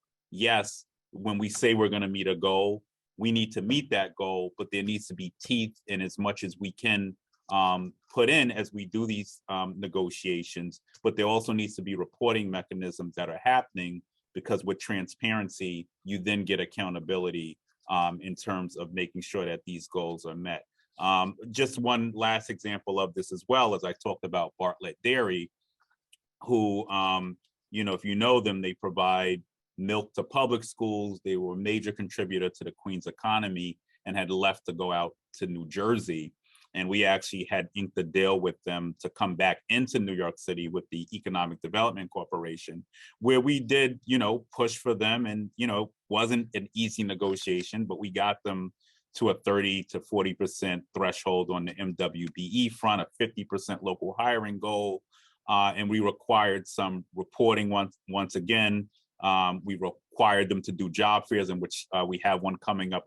I think the one was today actually, but we've been having them monthly doing these outreach strategies to make sure that we're reaching those pockets of the borough as well. But this also comes back to access to capital. I know you'll hear that from Michael Garner. MTA has done some great work. SCA has actually done some phenomenal work around these two things as well. So it's about helping folks navigate, but most importantly, educating people so they know that these opportunities are out there. And I still largely do think that the city and state falls short on ensuring that many pockets and many companies know exactly what is going on in their backyard. And as a policymaker, obviously, I've been at the forefront of fixing this issue. So I just wanted to throw that in. But I think transparency, accountability, and really holding folks accountable is how we reach these numbers and these goals. Thank you. Thank you. And I just wanted to make sure that you said with Terminal 1, you reached the 40% goal? Yes. Okay. All right. Thank you. And you mentioned something else that I want to get back to in a bit, which has to do with building the capacity of CBOs, because I want to talk with some of the other panelists about that as well, those partnerships with community entities. But first, we'd like to welcome Michael Garner from the MTA. We gave you an introduction, so I think what we'd love to do with you right now is just jump right in and let you talk about some of the big major projects that the MTA is working on right now. Yeah, thank you, and thanks to City and State for putting on this great informative panel, which is going to lead to some contract opportunities for a lot of the firms who are currently on the Zoom call. And I apologize, I was a guest speaker with Charlie Rango and H. Carl McCall at WABC Radio John Catsimatidis has brought WABC, and he had a Black History Month celebration. And so I'm just leaving there. And so it's a great day of information and inspiration. And so the MTA, as you may know, Queensboro President, is the largest transportation network in North America. Pre-COVID, we moved 6.2 million people a day. Basically, we have 71,000 employees. We have a $17 billion annual budget, and we purchase $7 billion a year in goods and services. And so our major projects, we have over 1,000 projects on the street right now, but some of the major ones are one called East Side Access. East Side Access, we are building a tunnel from Grand Central to Penn Station. So if you live in Long Island, as opposed to you riding into Penn Station and getting off and boarding the subway, now you're going to have the ability to ride to Grand Central from Long Island with a stop at Penn Station, and then the next stop is going to be Grand Central. That's a $12 billion project. We also have a $8 billion project called Second Avenue Subway. That's extending Second Avenue Subway from 96th Street to 125th Street in Harlem. That's an $8 billion project. There's a $2 billion project called Third Track, where we're building a third track and a lot of parking lots and a lot of new train stations on our railroad, Long Island Railroad. And then we just awarded a $1.8 billion contract where we're building 4 Metro North train stations in the Bronx. And so if you live in Co-op City, your ride now on the so-called express bus is 1 hour and 35 minutes. So now you will have the opportunity in Co-op City to board a brand new train station, and that ride is going to be 35 minutes to Grand Central Station. And so those are some of the largest projects that we currently have right now. And there's an expectation that the MW or DBE goals that we assign to those projects, that those goals are going to be achieved. And we monitor those goals almost in real time, monthly, whereas we have the ability to track MWBE payments. The MWBE has the opportunity to go into the same portal and verify their payment that the prime contractor has in fact put in. And so from a data point perspective, last year we were able to exceed the governor's 31% goal. We paid $916 million to New York State certified MWBEs. 40% of that went to Black and Hispanic owned contractors and firms. So we are now starting to focus on the disparity within the disparity and making sure that Black and Hispanic owned firms are benefiting from our taxpayer driven contracts that we are in fact awarding. So those are some of the things that we are doing on the large contracts. And also like the SCA, we have created a world-class small business mentor program for contractors. And so under ordinary circumstances, a small contractor could not even work here at the MTA because our projects are so massive. So we changed the state law that gave us the ability to debundle projects into smaller packages and then go out, recruit and pre-qualify companies to come in and bid on those projects. And so there are about 220 firms in our small business mentoring program. Last year, we awarded $70 million in that program. We are going to do even more. We waived bonding. We've hired Carver Federal Savings Bank to be our bank, where a company that wins the contract can now apply for a loan up to $900,000 per contract to start their project. And basically, we have free training. And most of all, we pay contractors in 10 days. And so once your accurate invoice is submitted, it is our policy that we pay a contractor in 10 days, not 6 months, not 3 months, not 4 months, but 10 days. And so those are some of the programs that we have. The last program I would talk about is that the MTA, out of 97 state agencies and authorities in the state of New York, we have the highest discretionary threshold of $1 million, soon to be $1.5 million. And what that does is that it gives us the ability to go out and solicit prices from 2 or 3 certified minority-owned firms. And as long as that pricing is aligned with the previous price, historical pricing, we'll make the award right there on the spot without going out for broader bidding.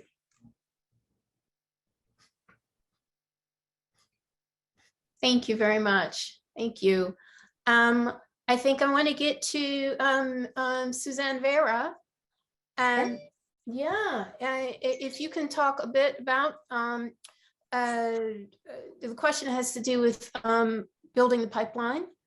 And also, if you can also address, since it's been brought up, how you're reaching your goals, what those goals are and how you're reaching them. So we, like every other city agency, we also have a 30% goal. So we have a 30% goal in our subcontracted and our prime contracts as well.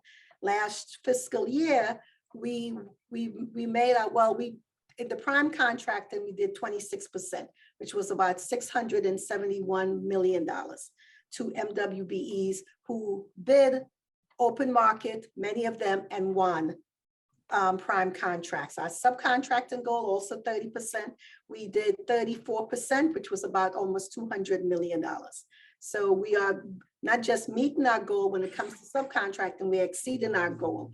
When it comes to our mentor program and some of the obstacles that we see for small businesses, we've tried to address them as it relates to small businesses to help them grow. So within our mentor program, similar to the MTA, we have a loan program. We've done about 400 loans, totaling about $30 million with absolutely no defaults.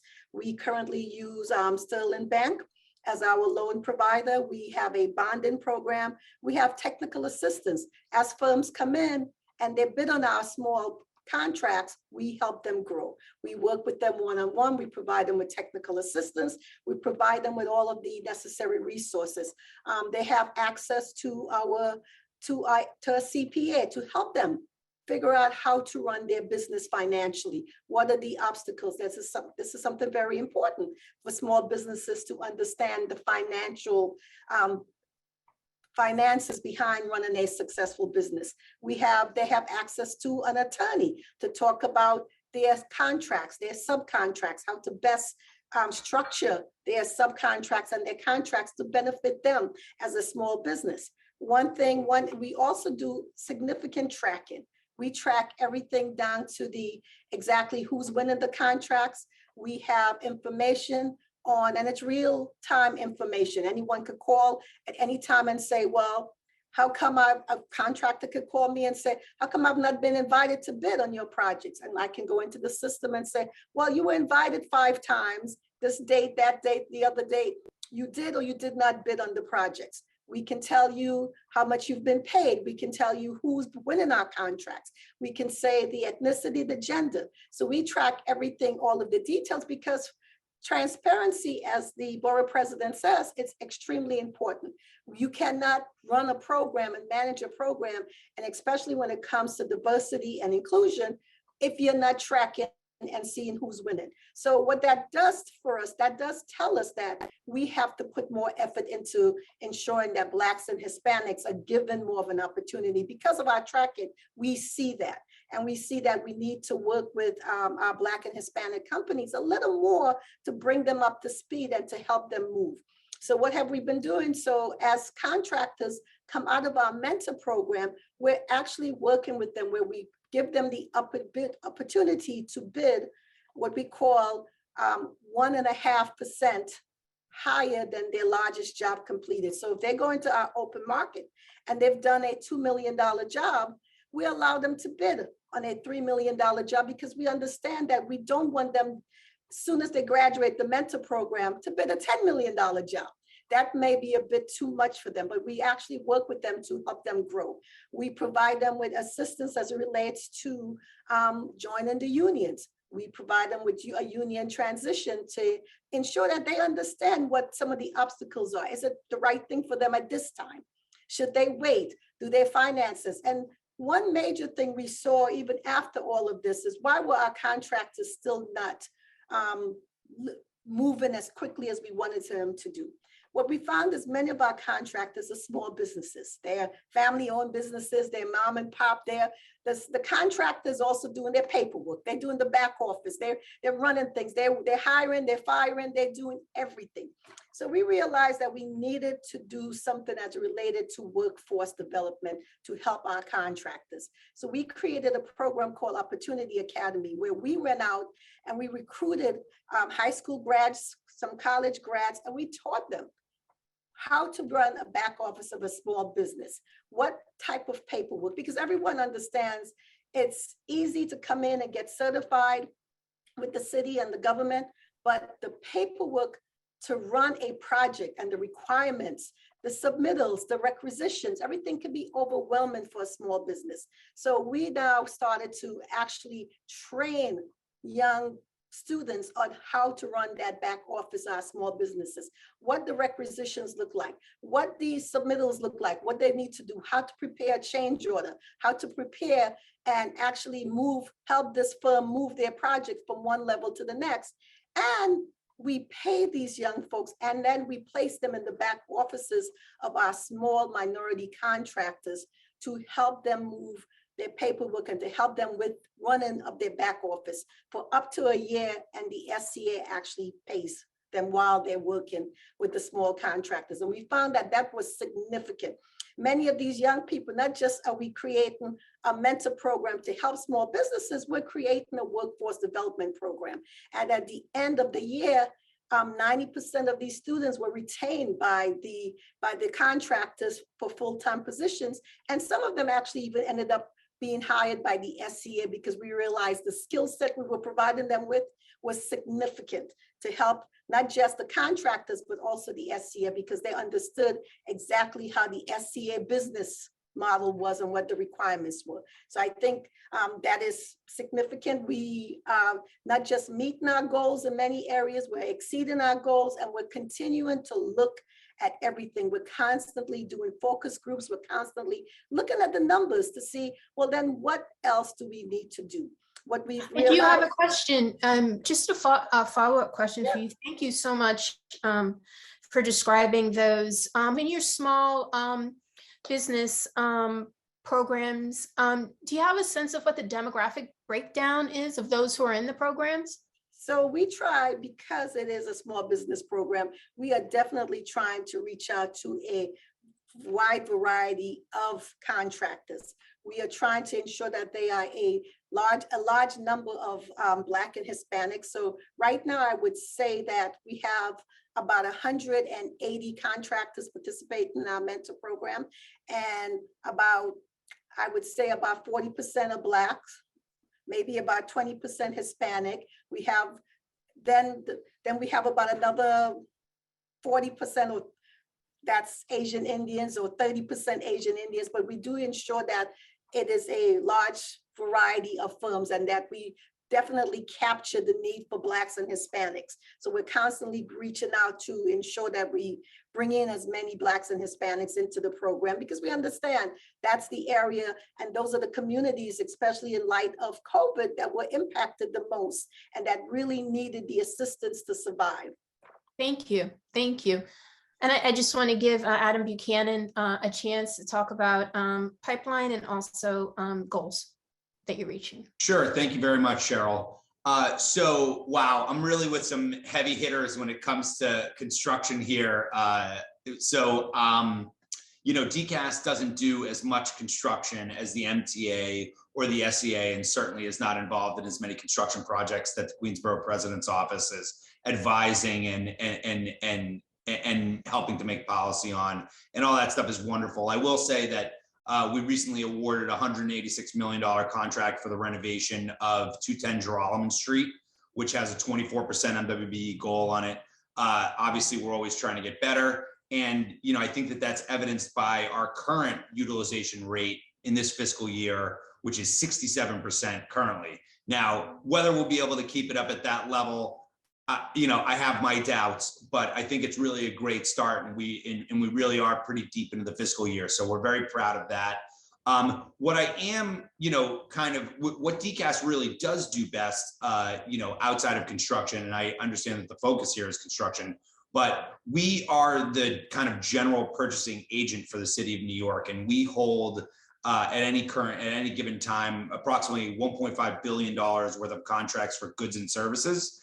And so some of the things that we've done in order to try and help increase our utilization rate are to utilize something that's called the best value method. So this is a pretty recent change to the city's procurement rules, which allows for MWBE firms that are bidding on contracts to receive a 10% price preference. So this was not something that we had in our toolbox until recently. And DCAS just awarded, I believe it's the first successful best value contract. We did an electric vehicle, again, back to sustainability. We did an electric vehicle contract where we utilized the best value method, and it was won by an MWBE.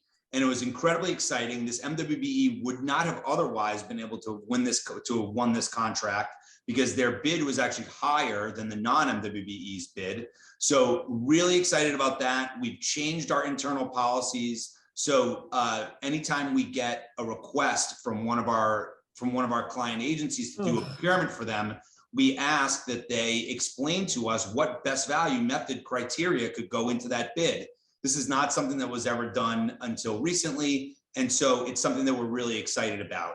Another thing that we're really excited about is DCAS is generally, DCAS was organized by the city many years ago to basically put in large contracts that are trying to achieve economies of scale.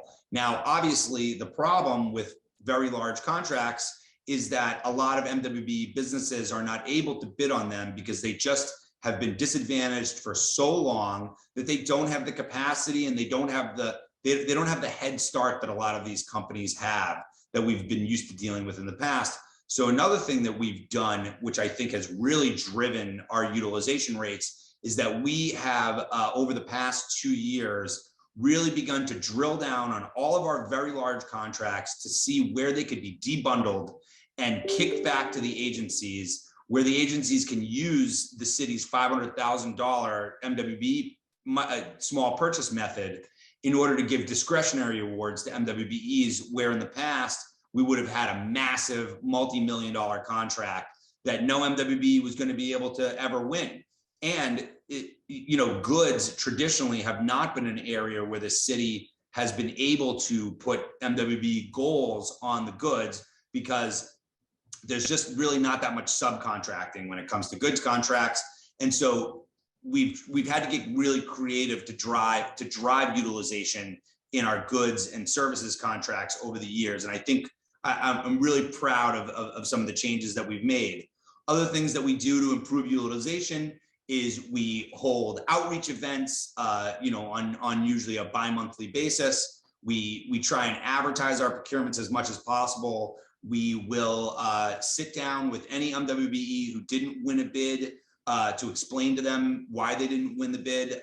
We call these debriefing sessions, and we've really tried to increase our use of the $500,000 method as much as possible, to the point where in the last calendar year, we've awarded 47 contracts under that method, totaling $6 million, where that's not something that would have ever really happened but for this method. And so for any of the people out there who have any sway in Albany, we've been hearing rumblings for a long time that they're going to increase this method up to $1 million, maybe even go higher.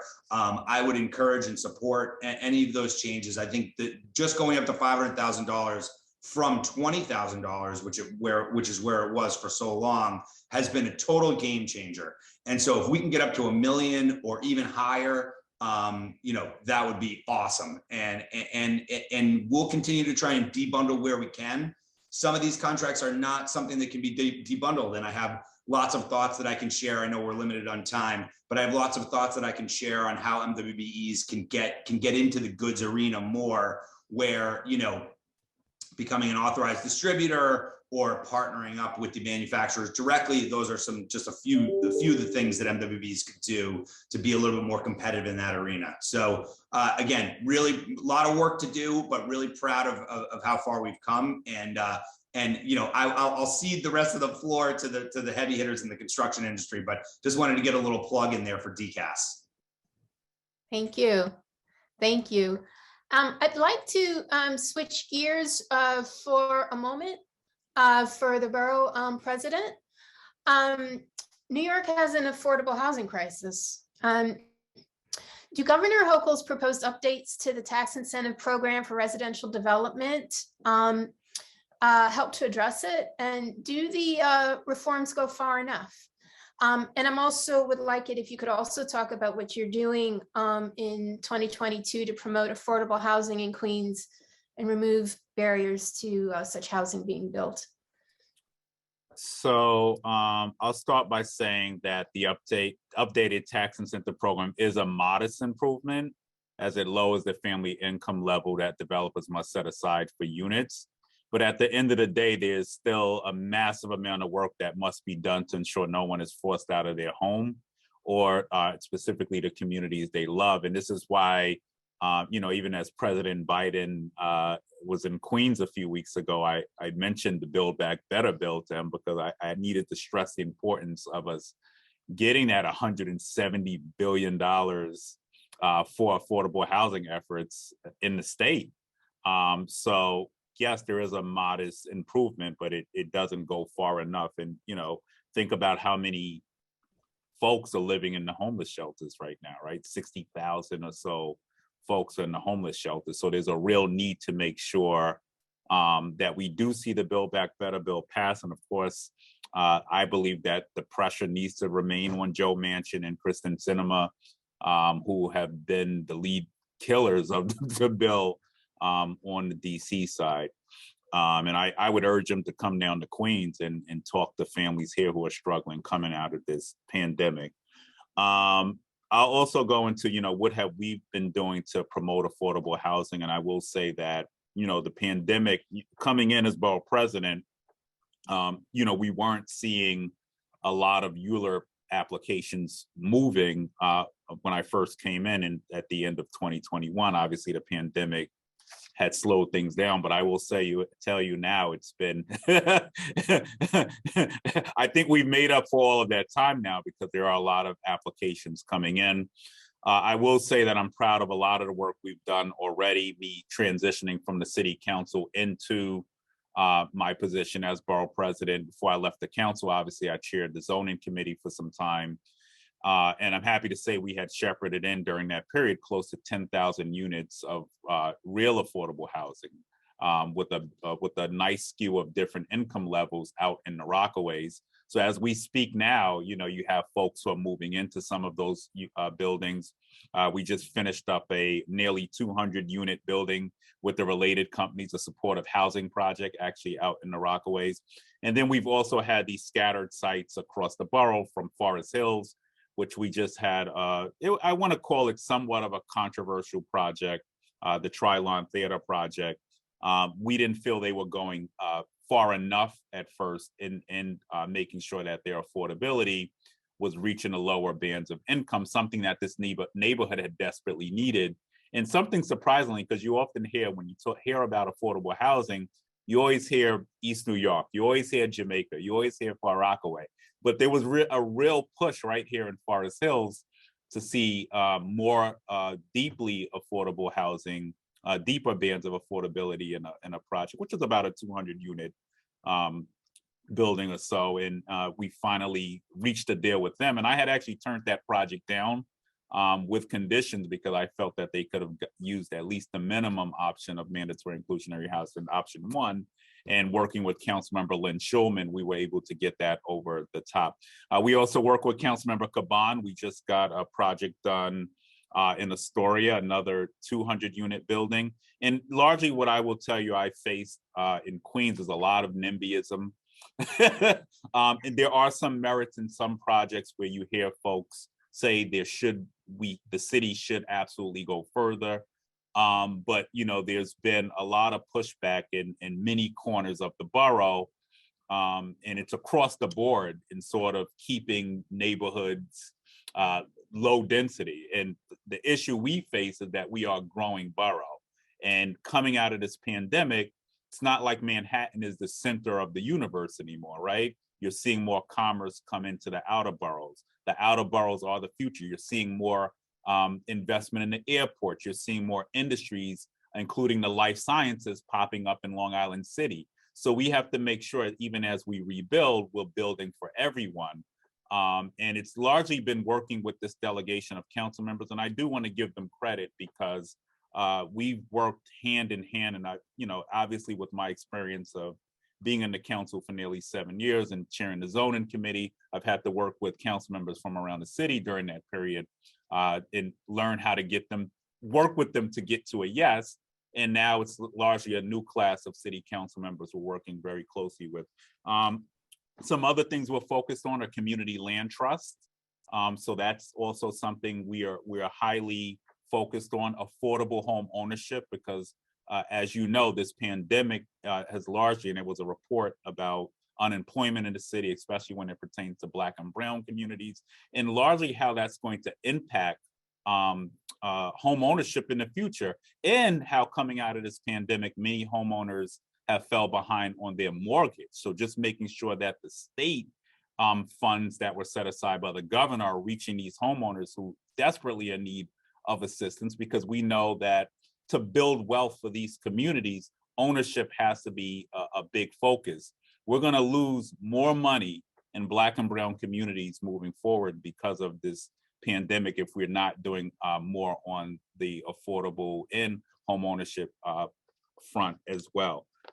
Some other things we've done, and just to end, and something we're going to be working closely with our community boards on, when I ran for borough president, I spoke of finding opportunities across the borough, and there are business corridors across Queens that are, first of all, when you look at the commercial, the zoning maps haven't been touched since 1961, which is probably the inception of when the zoning resolution was created. We need to look at these prime opportunities to build up, and there's ways to preserve the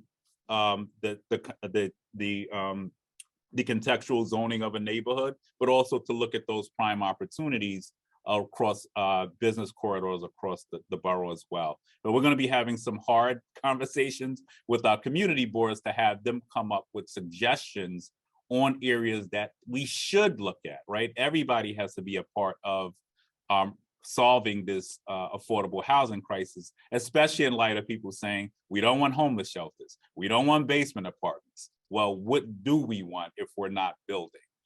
So a large part of my job will be community-based planning moving forward, coming into this term, working with council members and stakeholders, community-based organizations, and pushing the city actually to put more subsidy into projects like Innovation Queens, which has great possibilities of doing great things in Queens, but we need to see more of the issues that have impacted communities dealt with on the front end rather than the back end, if that makes sense. So thank you for that. I hope I answered your question. Absolutely. Thank you very much. We are down to just over 10 minutes left in this panel. So we want to get to some of the audience questions. One question that's come up has to do with age diversity. And this particular question, I'm going to ask it both ways, because the question first has to do with helping to attract younger, it says workforce, but I think what's meant is younger entrepreneurs, or the possibility. And I know that Suzanne Vera's already addressed that a bit, but perhaps Michael Garner, you and then Adam can address that. Yeah, I mean, taking a page from my school construction days, and which is still going on right now, their high school and summer internship program is a paid program, which allows students who are majoring in architect, construction, and engineering to be placed in offices, not only of the MWBE firms, but also in the companies who are building schools. That's a way to expose those students to viable paid college internships, both year round and summer. And we borrowed a page from that, whereas now we are going to implement President Biden's local hiring preference. When we're building a project like those 4 Metro North train stations in the Bronx, we are going to hire college students to work in conjunction with that joint venture to make sure that they are exposed to that project and construction and engineering and architect. So those students who are majoring in those majors, they now have the ability to supplement their classroom education experience with real hands-on experience. And so what that does is that it creates a pipeline, it creates an avenue. So once that student graduates, they are not simply looking for a job, they're going to be effectively transitioning into a viable career. And so those are some of the things that we are doing on the workforce side, and to create and develop a diverse future young workforce. And what about with seniors? Seniors, well, Yeah.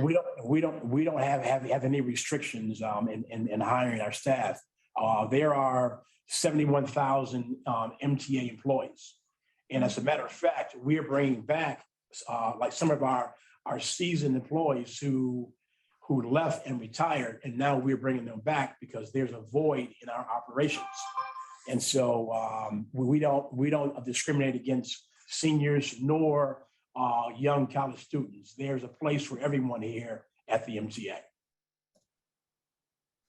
And Adam Buchanan? Yeah, we have a wonderful program currently in place with CUNY that is called the Fellowship Program, where we take folks who have recently graduated and give them jobs here, and it can lead to permanent civil service titles. So we've recently hired at least half a dozen, if not more, folks out of that program, and I hope that it continues on. I think the question was about giving some kind of preference to young entrepreneurs and presumably in construction projects. That's something that I don't think there's nothing on the books currently that would help that along, but it's an interesting idea. Thank you. Next question.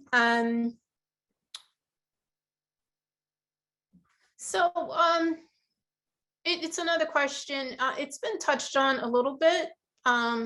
What's being done to improve payment times, and to improve payment times to contractors and subcontractors.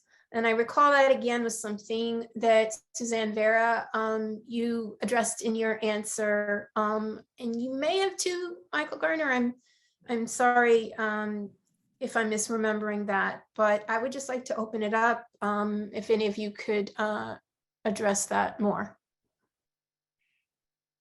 Yeah, well, in our small business mentoring program, as I indicated, that we have a policy. Once an accurate invoice is submitted, we pay contractors in 10 days. Mm-hmm. And so we are under a former CEO. He says that what's working in the mentor program, let's try to navigate it into the MTA core business. And so there are other contracts that we are prioritizing payments. So for example, we just awarded the second largest contract in the history of the state of New York to a certified MBE in the Bronx, a $272 million contract. That firm allowed us to diversify our core business of transportation. And so they indicated, since they were a smaller company, if we could pay them every 2 weeks.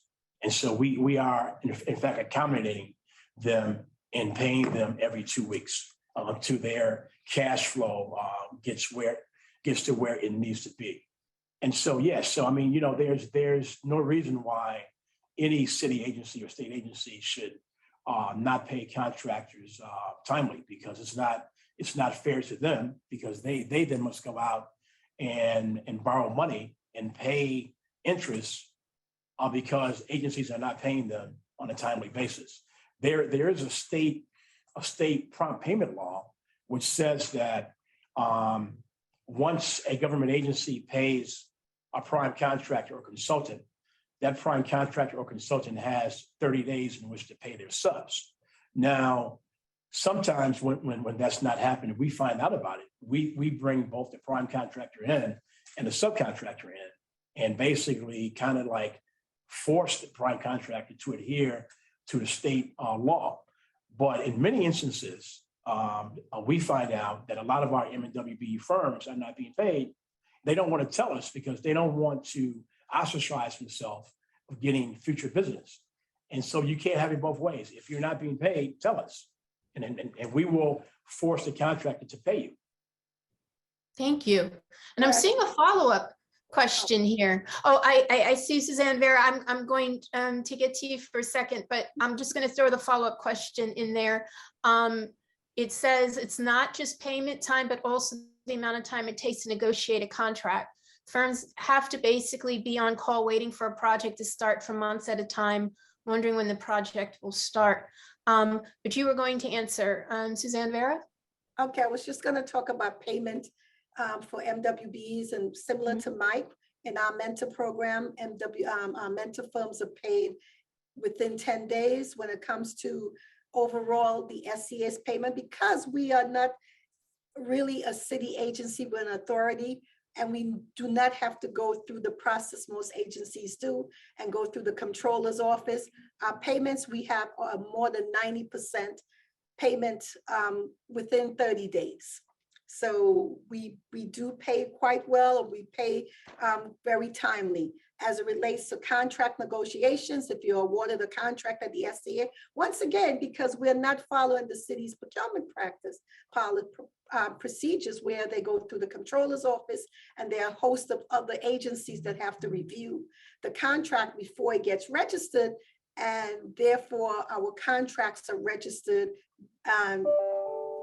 much quicker. So if we get into a contract with the SCA, especially as it relates to our crunch period, which is during the summer, because that's when we do the bulk of our work. Kids are out of school, our contractors go in and try and do as much work as possible, because schools open, we have no leverage as when schools open. Schools have to open at a certain date. Projects have to be completed. So because of that, we actually expedite our contract registration much quicker than the city agencies do. And so that is not a problem at the SCA. Thank you. Thank you. I want to give Adam Buchanan just a quick minute to jump. Yeah, I was just going to say that must be nice, Suzanne. We do have to go through the controller. But one of the things that the city's done recently, which I think will really help in this arena, is it started to handle invoicing through Passport, which is the city's new online procurement system. And it's also, we hope it doesn't get to 30 days, but under the prompt payment laws of the city, if an invoice goes unpaid for more than 30 days, the system is actually starting to build in the prompt payment interest payments to the system, which is something that contractors had to kind of go out of their way to request before Passport was put in place. So I'm hoping that that's going to really help. It's going to help with blocking alerts when contractors are submitting invoices, so that they can try and cut down on some of the errors that get made. And hopefully everything will be much more streamlined going forward. So keeping the fingers crossed there. Thank you. Thank you. And I want to give the borough president a final 30 seconds before we start to wrap. Oh, no, thank you. Or anything, yeah. Yeah, thank you for Pretty much for anything you'd like to say. Oh, Yeah. yeah, all right. Yeah, well, thank you. And, really, this is a partnership. And, with Michael, Suzanne, and Adam, it's really been a pleasure to work with them. And if you're on this line, one of the things I would say is if you're not at the table, you're on the menu. We do a monthly job fair here, and you could sign up queensbp.org, but it's not simply just for local hires. There's a lot of companies on looking for contracting opportunities. Sharon Anderson in my office has been very focused on this. And I'll also end it because I think you let me gloss over it briefly on the work with local organizations. And, the Council for Airport Opportunities is continuously doing outreach. We have Greater Jamaica, Rockaway Development and Revitalization Corporation.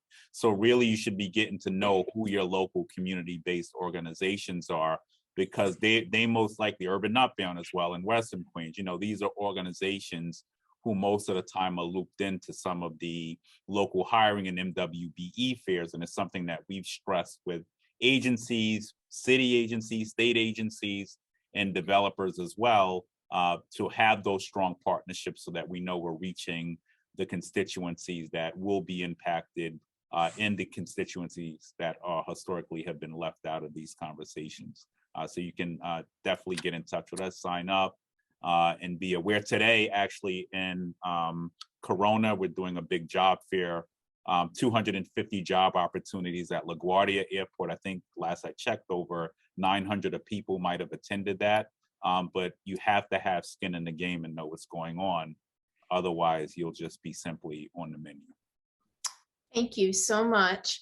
I wish we could continue, but this is all the time that we have. Those who have asked about where they can get a video of this has been streaming on Facebook Live. I believe it's City and State Events Facebook page. And I'm going to ask the team to put that link in the chat so that people can come back to it if they want to replay. Many thanks to Queensborough President Donovan Richards, Adam Buchanan of DCAS, Suzanne Vera of the School Construction Authority, and Michael Garner of the MTA. I'm Cheryl Huggins-Salomon, Advisory Board Chair for City and State New York and Chief Communications Officer for the NYU McSilver Institute for Poverty Policy and Research. Thank you for listening. Thanks, everybody. Thank you. Take care. Thank you. Bye. Great, thank you, Cheryl. And we'll bring up our next panel. Thanks again to all the great panelists on that discussion. We have one more panel coming up momentarily.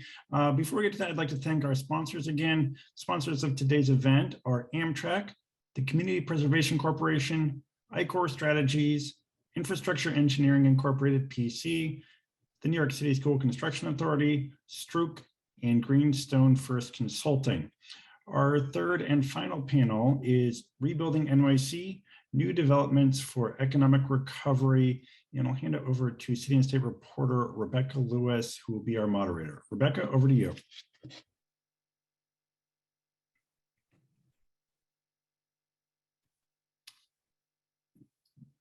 Rebecca, I see you are muted at this point. Hello, I'm sorry. I was momentarily frozen. At first, I thought maybe it was you, John, but it turned out to be me. But I am here, Rebecca Lewis, Deputy State Politics Reporter at City and State, for our next panel. And so just quick introductions for our esteemed panelists joining us here today.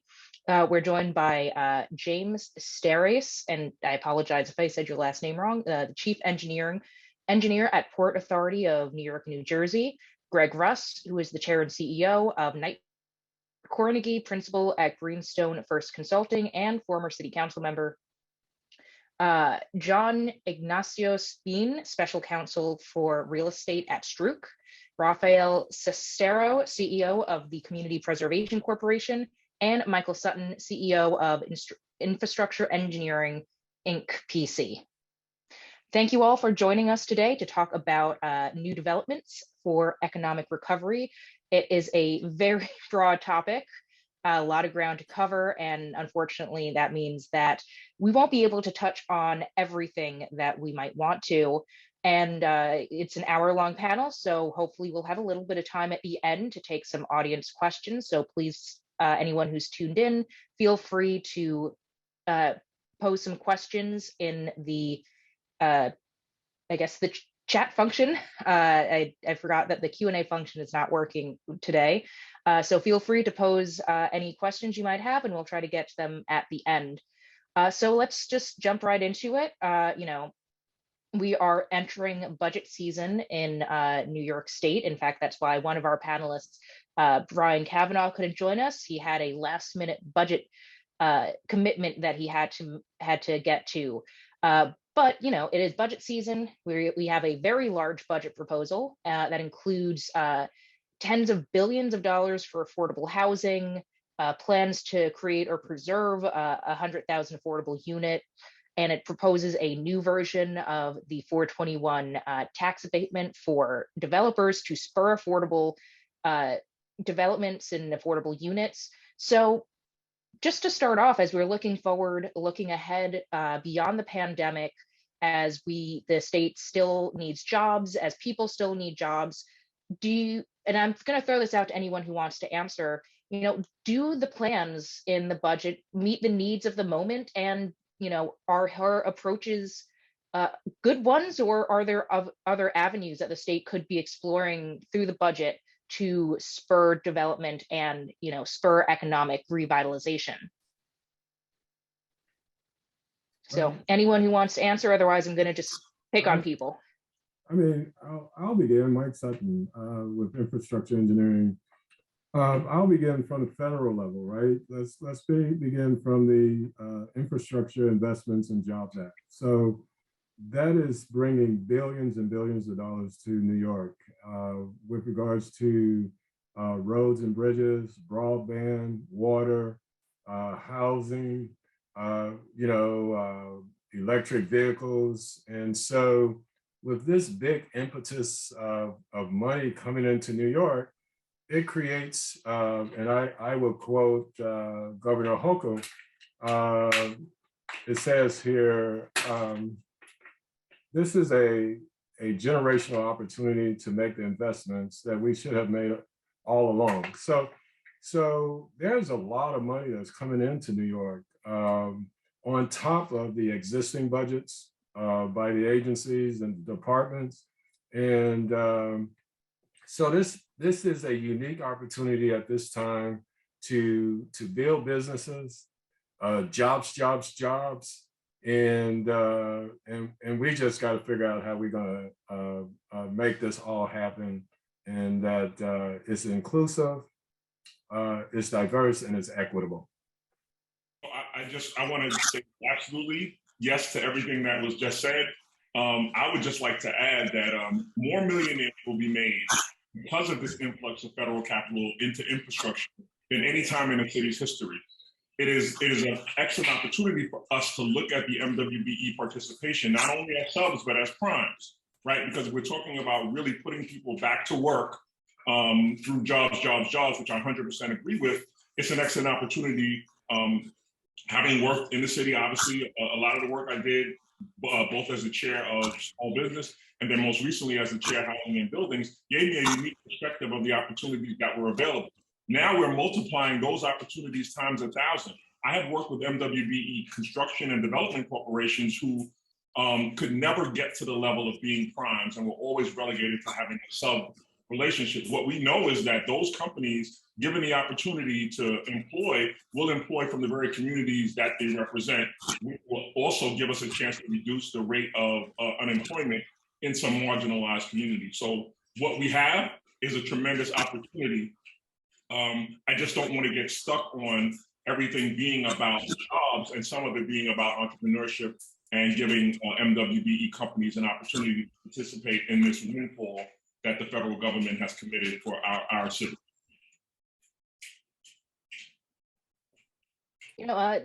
Since we're jumping straight into federal funding, those are all federal funding is going to be used for state projects. So, where are the best places that the state could be using this influx of cash it's going to be getting in order to, spur jobs, spur entrepreneurship, spur development, housing, infrastructure? Where should the state be looking to spend this money when it comes through, and keeping in mind some of the stuff that's already in the pipeline and in part of the governor's budget, because she is going to be, if she wins re-election, she's going to be at the helm deciding what's going to happen with all of this stuff. So, where should this money be? Where should this money be going? Where should the state be spending it to be using it most efficiently?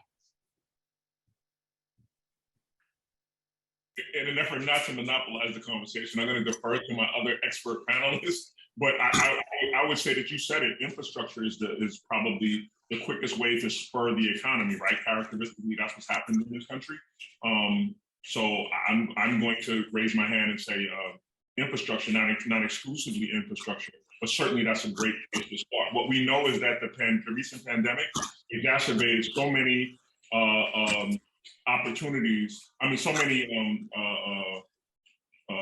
negative and disproportionate priorities within communities, whether it's healthcare. Certainly, we have to look at healthcare and using some of those dollars, federal dollars, around increasing access to good quality healthcare, so that we don't see what happened during the pandemic happen in marginalized communities again. And then certainly with development, I love the mayor's new plan and idea. Obviously, it's a city, but the new idea to begin to convert some of the commercial spaces based on their underutilization to possibly residential spaces. So, you know, I got a ton of ideas on here, but a great panel.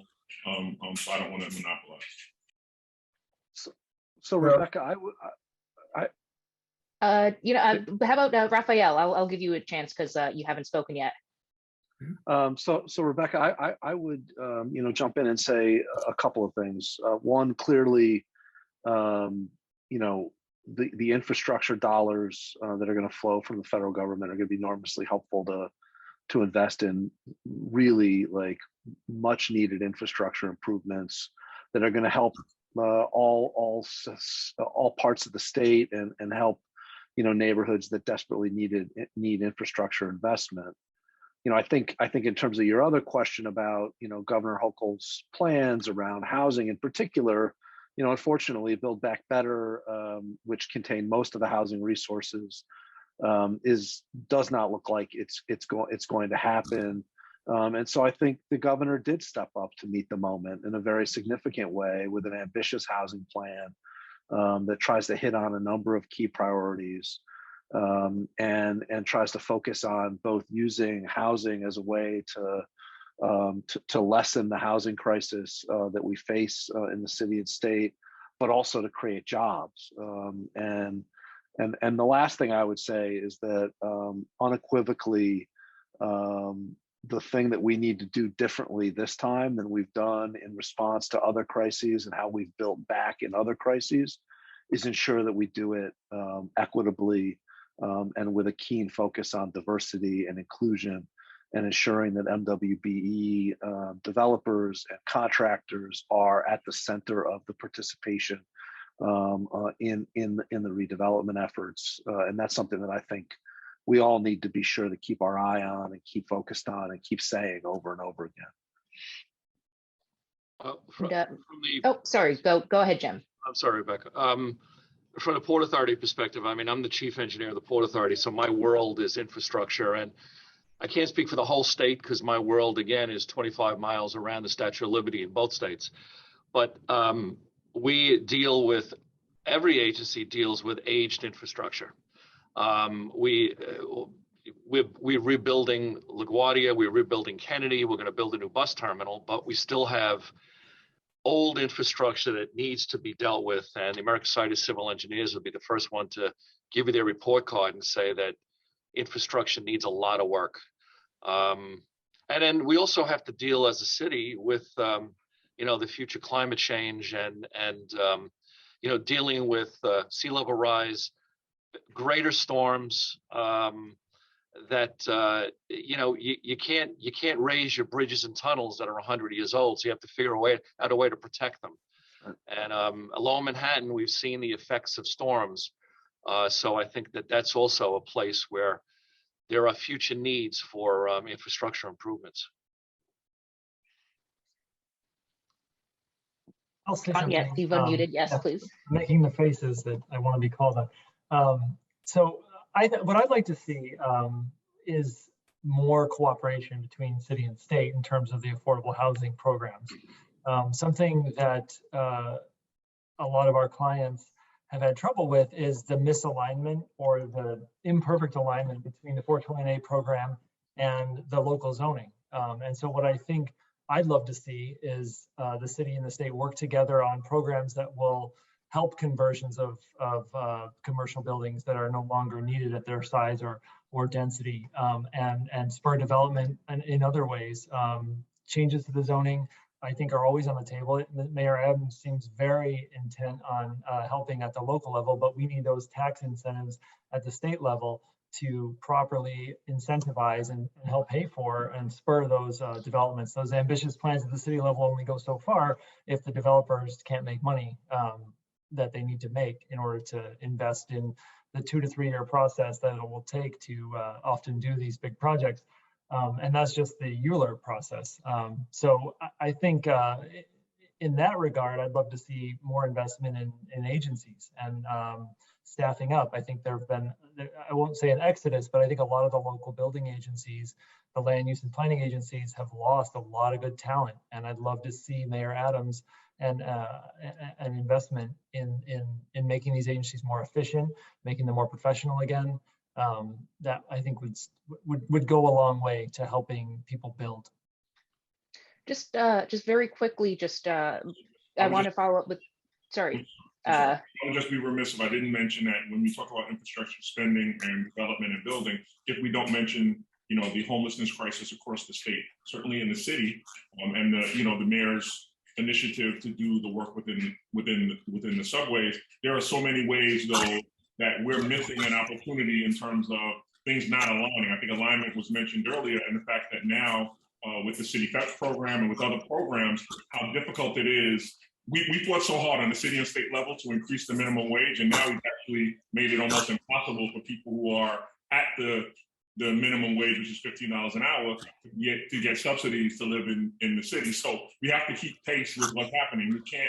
It's not mutually exclusive to want to increase the minimum wage while still finding pathways through the programs that exist for affordable housing to exist. We have men and women going back to work through the city FEPS, through the GO Fund and through other organizations. I think it's important to mention the homelessness crisis and the crisis around mental health, which are not simultaneous, by the way, and a way to address that also on the city and state level is incredibly important.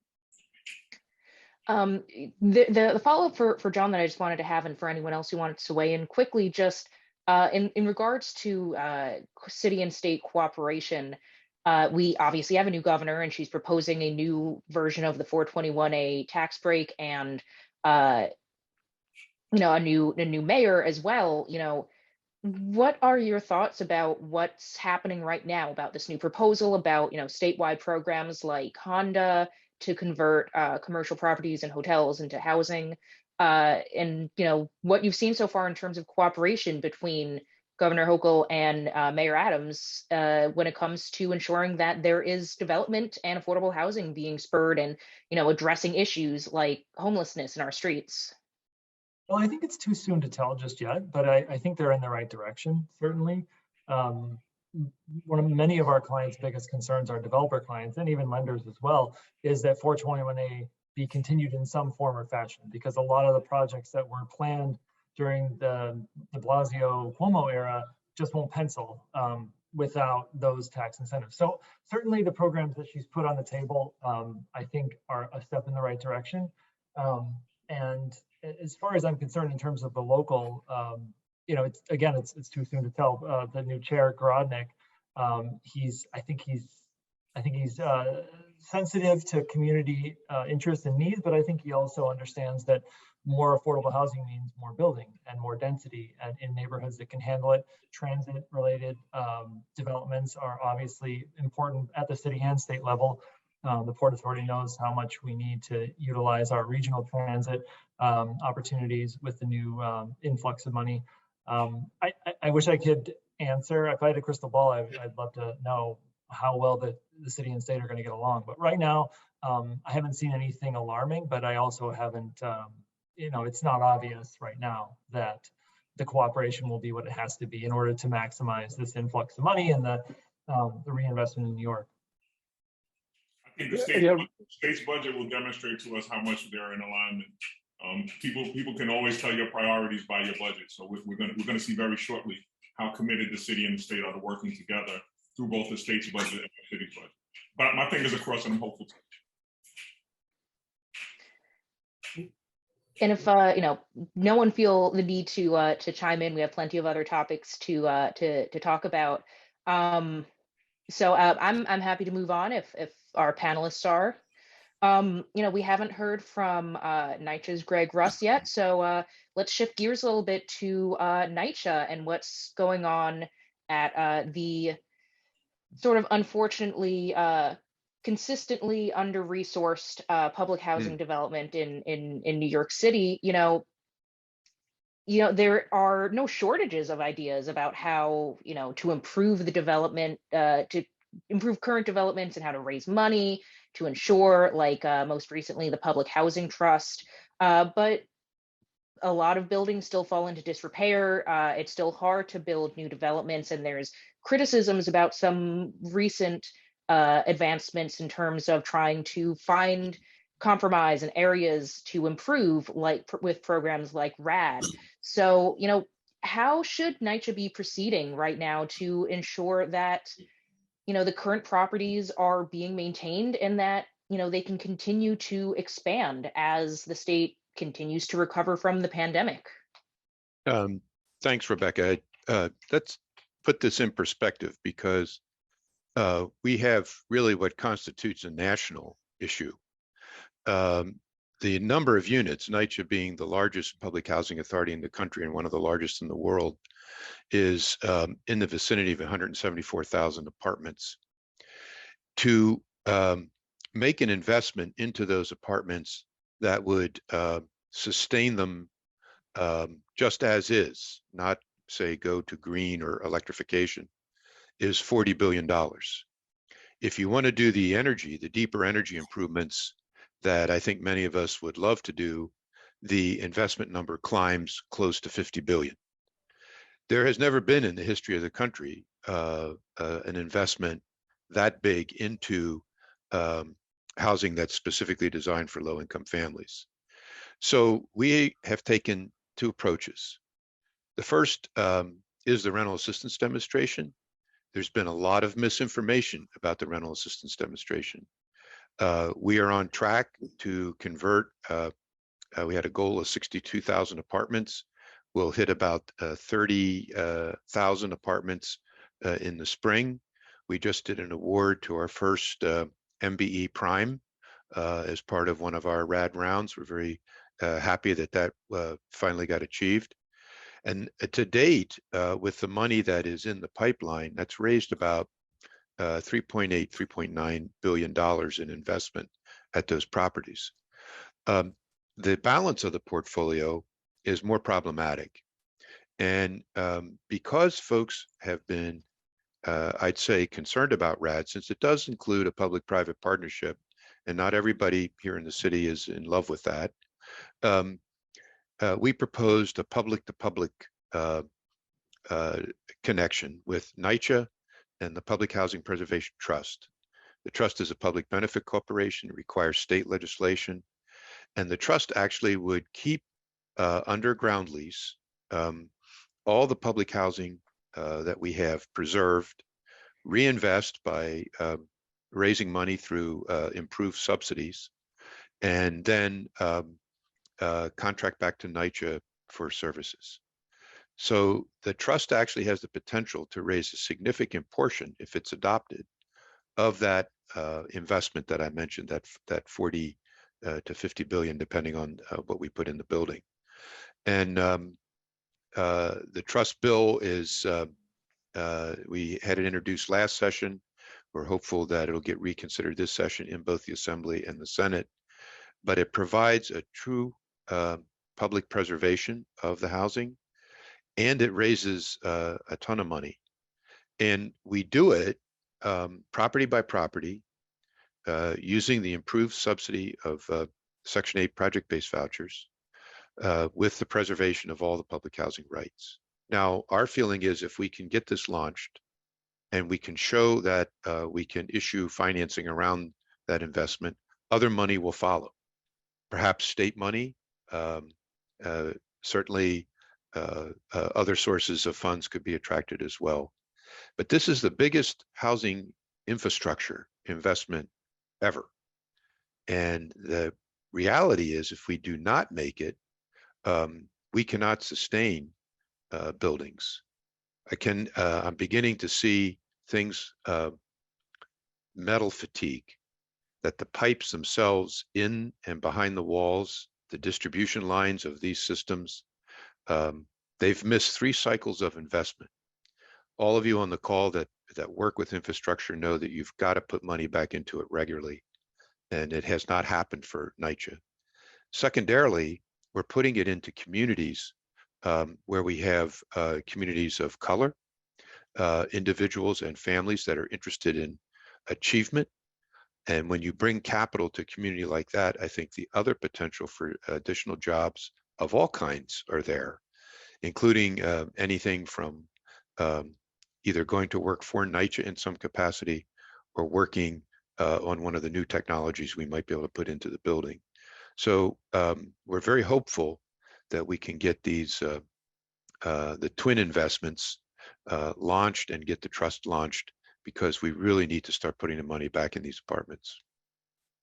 Yeah, Rebecca, if I could jump Sure. in on Go ahead. on this one. Chair Russ, as usual, nailed it. And the reality here is that I've been in affordable housing in New York City my entire career, 32 plus years, and in government, in the private sector, in the nonprofit sector. And for 32 years in New York, we've been waiting around for the federal government to rain money down on public housing and fix all of NYCHA's problems, because the federal government has been disinvested in public housing, by the way, nationally for decades. And we paused a little bit, or there was a lot of talk during Build Back Better about the federal government finally coming in and providing huge amounts of subsidy. We produced at CPC a report called Ending the Blame Game, which essentially said, maybe that will happen and maybe the federal government will put money on the table. I'm highly skeptical about that at this point, given the failure of Build Back Better.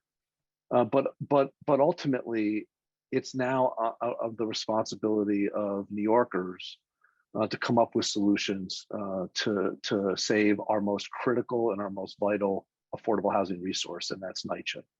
And Chair Russ and his team have put together a plan that works, that saves public housing, that generates billions of dollars of capital investment that otherwise wouldn't happen. And the Public Housing Trust is the next step that just needs to happen. We need to recognize that it's not one fix for NYCHA, it's not 2 fixes, it's every tool in the toolbox focused on saving our public housing and once and for all creating quality living conditions for people in our neighborhoods that deserve it. And so I'm hopeful that the Public Housing Trust is going to become a reality. We've started to see more people saying that they understand that this is a critical tool.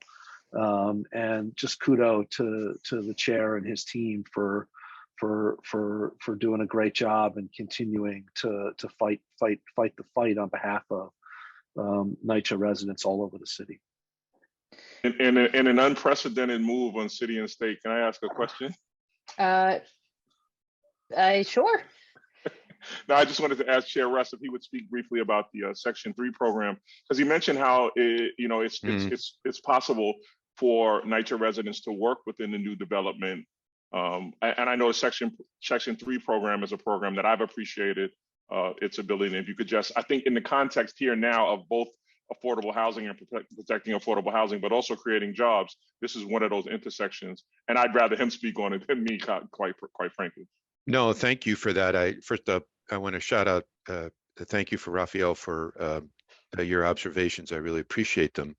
But on the Section 3 program, which is a HUD requirement predominantly, we do have an opportunity. The trust legislation is currently drafted, does require a project labor agreement.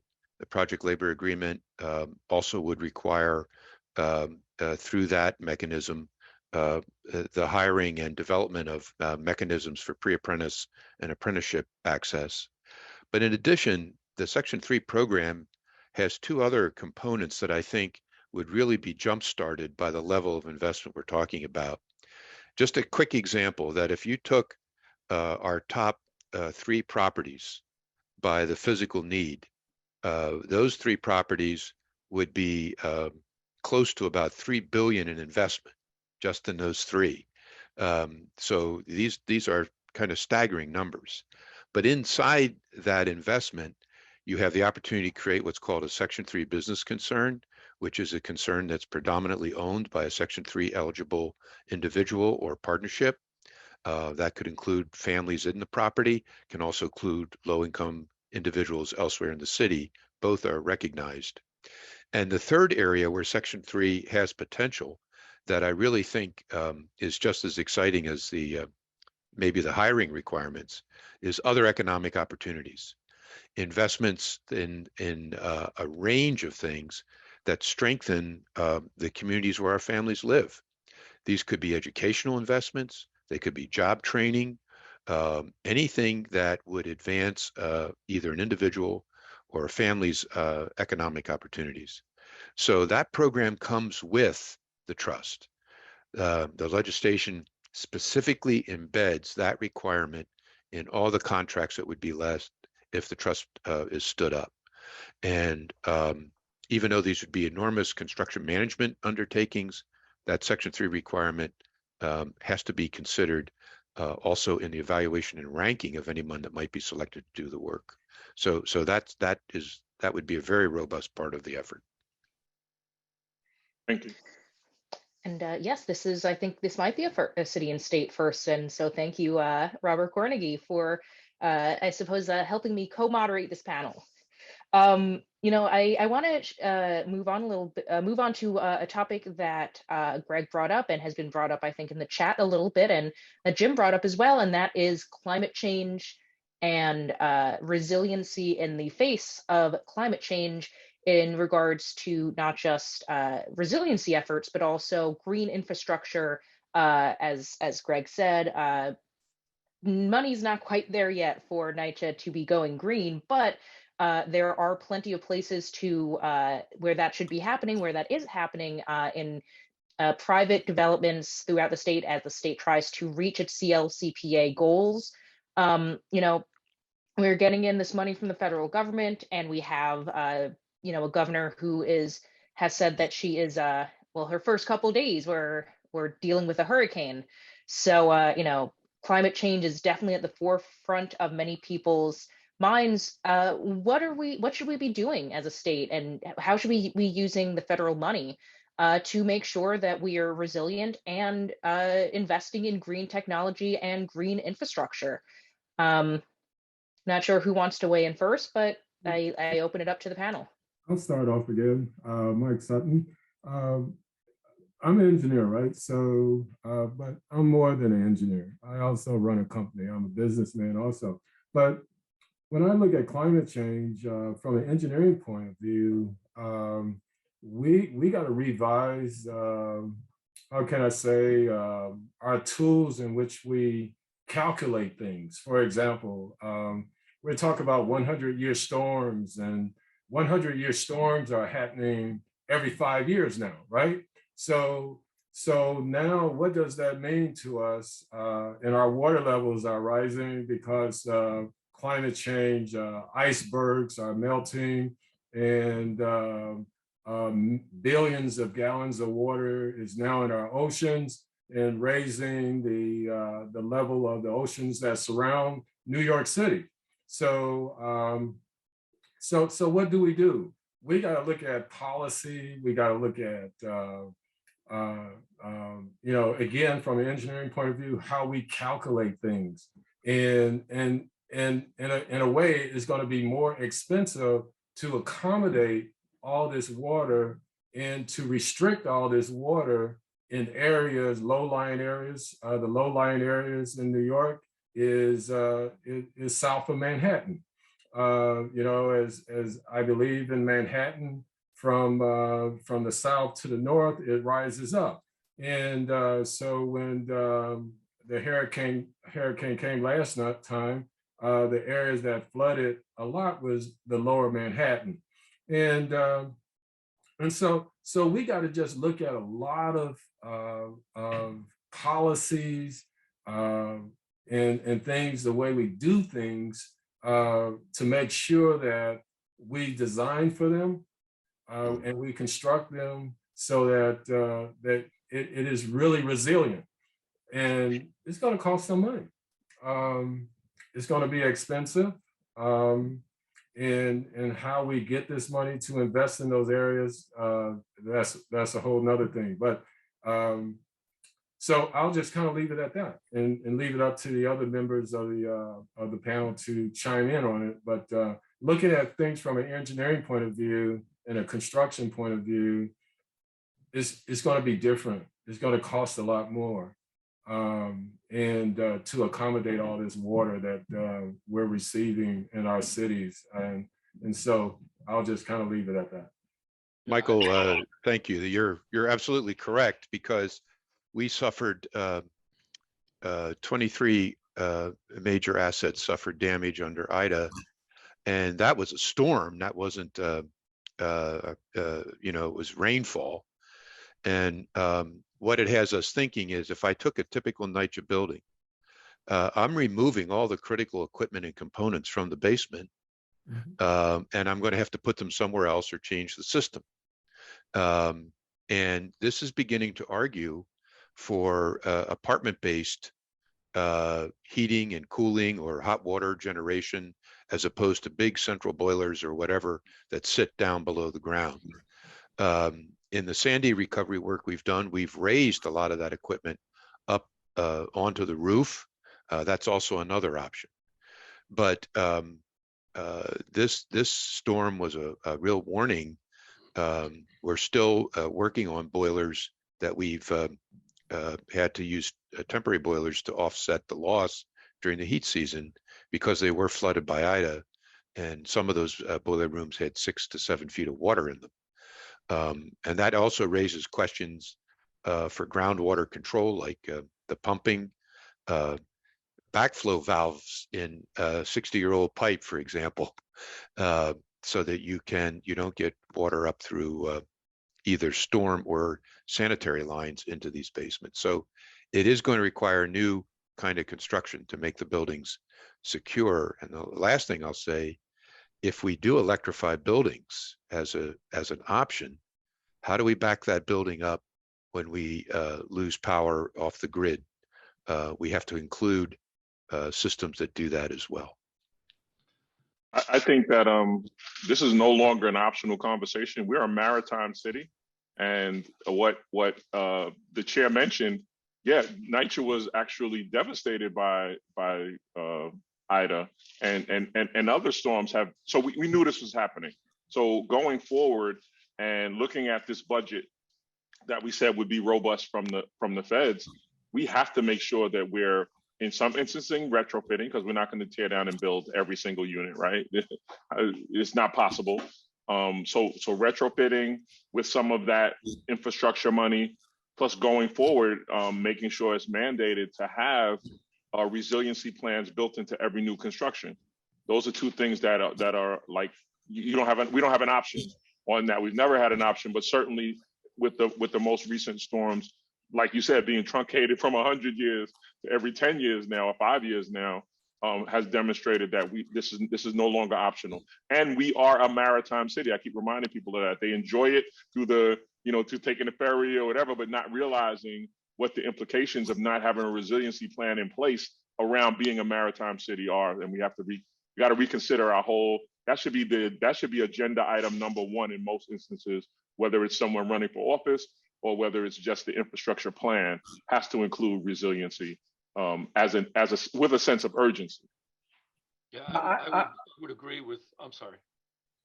I would agree with the Go ahead, Jim. Sorry, Raphael. As soon as he's done. Sorry, Raphael. Jump in. That's okay. I would agree with the three other panelists, and just add that, we saw a clear taste of this in Sandy, and we learned it was the first time that you really saw the impact of water in our city to that level, to that magnitude. And what the Port Authority took away from it was a real wake-up call. We're still we're still strengthening our facilities. We were flooded in Holland. We were flooded in Path. Our airports had impacts. And we took out of that the new standards where everything we build is based on estimated climate change, the location of a particular asset, the criticality of a particular asset. And one of the other panelists talked about, Mr. Russ talked about raising electrical equipment. One of the great challenges we all have, again, is old infrastructure that you have to be creative.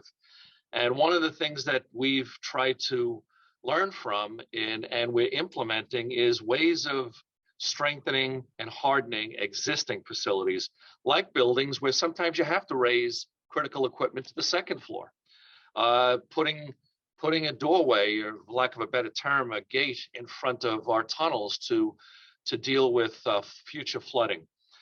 Putting barriers in front of doorways at elevators and ventilation buildings. That's the greatest challenge we have, is strengthening and hardening our existing facilities and having good standards to build better as we build new. Oh, Raphael, go ahead. Yeah, I was just going to add that, I think one of the things that we also need to focus on as it relates to this is that the climate goals and the requirements of small building owners are the same, and the timeline is a bit extended. But at the end of the day, it's important to remember that almost 50% of renters in New York City live in buildings with fewer than 50 units. And these owners are struggling to figure out how to deal with climate change and how to deal with the requirements that the city and state have imposed on building owners to make necessary climate adjustments. And I think we need to look very hard at a proposal in the state right now from Senator Kavanagh to create an affordable housing incentive program that will provide incentives to building owners to do conversion, energy retrofits, and conversion of buildings.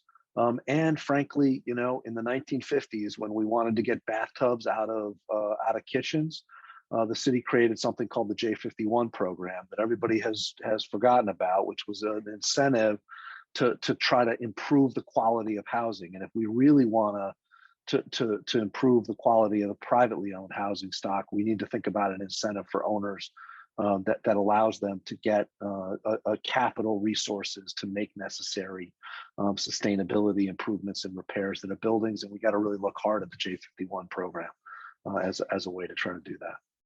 I don't know Also, who you're talking that to. Sorry, 50%. just very quickly, Raphael, I don't know who you're talking about, but I certainly haven't forgotten about the J51 program. Not everyone. Good. I was thinking about it just the other day, in fact. But go ahead, Robert. Yeah, nor have I. No, I was very intimately involved in J51, obviously. But I wanted to say the 50% that he mentioned also bears the brunt of the affordable housing units in the city.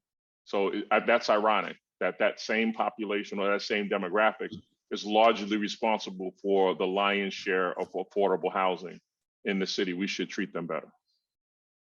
John, I'm just curious if you have any thoughts to weigh in here, just from for any of your clients as they're looking to build or renovate buildings in the city. What they're keeping in mind or what they'd like to see in terms of investments from the state and from the federal government to help them, build environmentally conscious buildings. That's a good question. So I think most clients would be focused on the tax incentive programs if they're the sort of client that's going to build a new building, and the tax benefits are significant for making certain sorts of upgrades that are optional but incentivized. I think those are more popular than mandatory programs. On the other hand, mandatory programs, you just have to figure out how to do it. So, right now, the city's zoning, and I focus mostly on the city because that's where I do most of my work. The city zoning, new buildings are required to be resilient. There were several text amendments over the past 10 years since Sandy that have made new buildings and substantial renovations have to comply and be resilient and even greener than any of the existing requirements. It's the existing buildings and the conversions that a lot of the clients are focused on. And if there were more programs to, again, incentivize clients to do these upgrades, to elevate the mechanicals in an 8-unit building, for example, I think it would get done. But you know, a lot of the big tax programs are only enjoyed by new development. So that's, I think, the key. It's the smaller. I think someone mentioned that most buildings are 50 units or less. I mean, we have clients who own portfolios where every building is less than 50 units, but they have a whole portfolio. So if they had a tax program that you know would allow them to defer the cost or defray the cost of making the building more sustainable, I think they'd do it. If they're the sort of client that holds buildings for 20 years, you know, it pays for itself. And the benefits go right to the tenants. You know, I think this would be a good opportunity to talk a little bit about, and Jim, I'm sure you've got some thoughts on this, the Gateway program, which is finally looks like it's going to be moving ahead. You know, I say it's a good time to talk about it because those tunnels are not only old, but they've been damaged by climate change related storms. So, you know, as we're looking ahead again, you know, it's not quite shovel ready yet, but the federal government has taken a crucial step forward recently to get that going. And once it does, you know, that's going to be a ton of jobs for New York, as well as repairing some crucial infrastructure. You know, excuse me. You know, what should we be looking at there right now? Like, how should we prepare? You know, what should we expect as we start to look forward to this massive project that's finally going to happen? Hopefully. Well, I guess I could start. I mean, it's obviously a hugely important project for the region and for the country, and you know, and long overdue. So I think one of the things I worry about as an engineer is, and as overseer of projects and infrastructure, I think one of the challenges is talent, is the labor force there, is the engineers and architects there, is the resources there. Because this is going to be a project that's going to go on at the same time that there are going to be many large regional projects ongoing, JFK and bus terminal from the Port Authority side, and the MTA and the other agencies have large amounts of projects. So, you know, it's going to be a draw on you know, labor force, on engineers and architects and so forth. So, but all of these projects are, and particularly the Gateway, is vital for the region.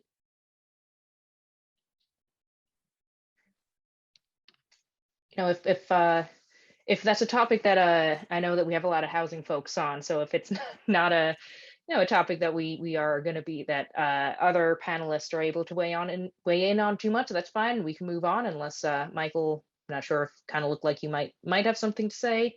Yeah, not sure. I got something to say. You know, one of my concerns is, and I've been trying to do some research on this, and I've been hearing about this, about converting commercial space to housing. And one of my concerns is the ecosystem in our business areas. And when I go to the office, my New York office, and hardly nobody is coming to work because of remote work, right? We got the technology and everything now to do remote work. And I look at the other offices on my floor, there's nobody's in the office. And so I'm wondering, is there going to be a commercial bubble?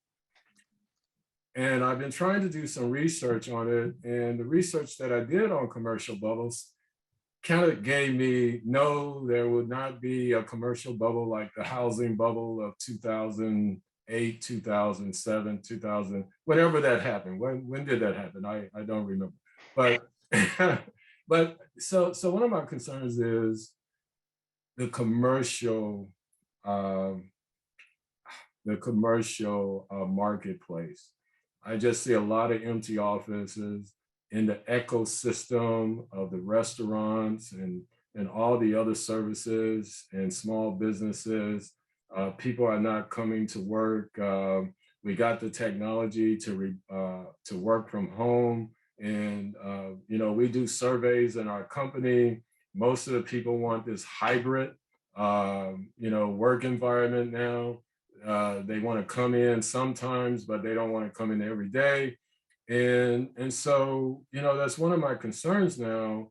And then, we're coming out of a pandemic, and the way the people predict that, yes, this is not the last pandemic. So our high-speed internet system and public housing in our school systems, because if, this will not be our last pandemic, so preparing for the next one. And so I guess I got a lot of questions, with regards to high-speed internet and public housing that's accessible to just about all Americans. What's going to happen to the commercial real estate industry, and how is that going to impact us? And there's other things like lead service line replacement, water in our lead. That's another multi-billion-dollar project that's that we got to deal with. So I'll just kind of put that out there, and hopefully some of the people on the panel will respond to some of my concerns and some of the things that I think about that sometimes keep me up at night. So for historical context, there is a reason for you to be concerned. In communities like I represented in Bed-Stuy and in Crown Heights, there was a time in the city's history where there was a huge conversion of commercial spaces, ground floor commercial spaces, to residential. And, I guess that was the 60s, 70s, where people took those spaces along commercial thoroughfares and actually made them residential. And now, prior to the pandemic, we were trying to revitalize those corridors and found it incredibly difficult to do because they were mostly filled with residential tenants, right? So I'm concerned about that as well. Will the same thing happen throughout the city and in marginalized communities again, thus making it almost impossible to revitalize commercial thoroughfares? So that's a real valid concern. So when I speak to the mayor and the administration and their people, I bring that historical context up as we think about making those conversions. So it's got to be incredibly thoughtful to do that. And in terms of residential spaces changing, however, prior to the pandemic, there was a movement away from, it was only exacerbated by the pandemic, but because of the Amazons and effects like that of being able to purchase online and the convenience and the cost of that, we were already seeing that. It got exacerbated certainly by the pandemic, but there was already a movement towards that. So we have to change our business models, even if it's the hybrid, to begin to adapt to an emerging industry, right? But we can't look away from it. But your concerns, I feel like, are absolutely valid. And I'm giving you historical context. When I look at commercial thoroughfares in my district and how difficult it was to convert them back to make, residential in one area and commercial in another, that was done for a reason. Now it's almost impossible to do because there was a period in this city's history where that conversion was made. I don't know exactly when it was, but there is historical context for your concern. I think there's an issue with the building form of an office building. And I think that that's going to be one of the biggest challenges, because the pandemic has taught us that it's not really efficient to have all the lawyers and all the engineers and all the planners all have their own office in a central area where everyone comes 5 days a week and sits there for 8 hours. Everybody that I speak to has found some benefit in being able to work remotely and have less space. And so I think we're in the middle of a cultural shift now from a fancy office with a great view being the trapping of having made it. And so the problem that I see is that we have these buildings that were built to have those offices, and you can't convert them to apartment buildings easily. Number one, there's not enough light in there. A lot of them don't even have operable windows.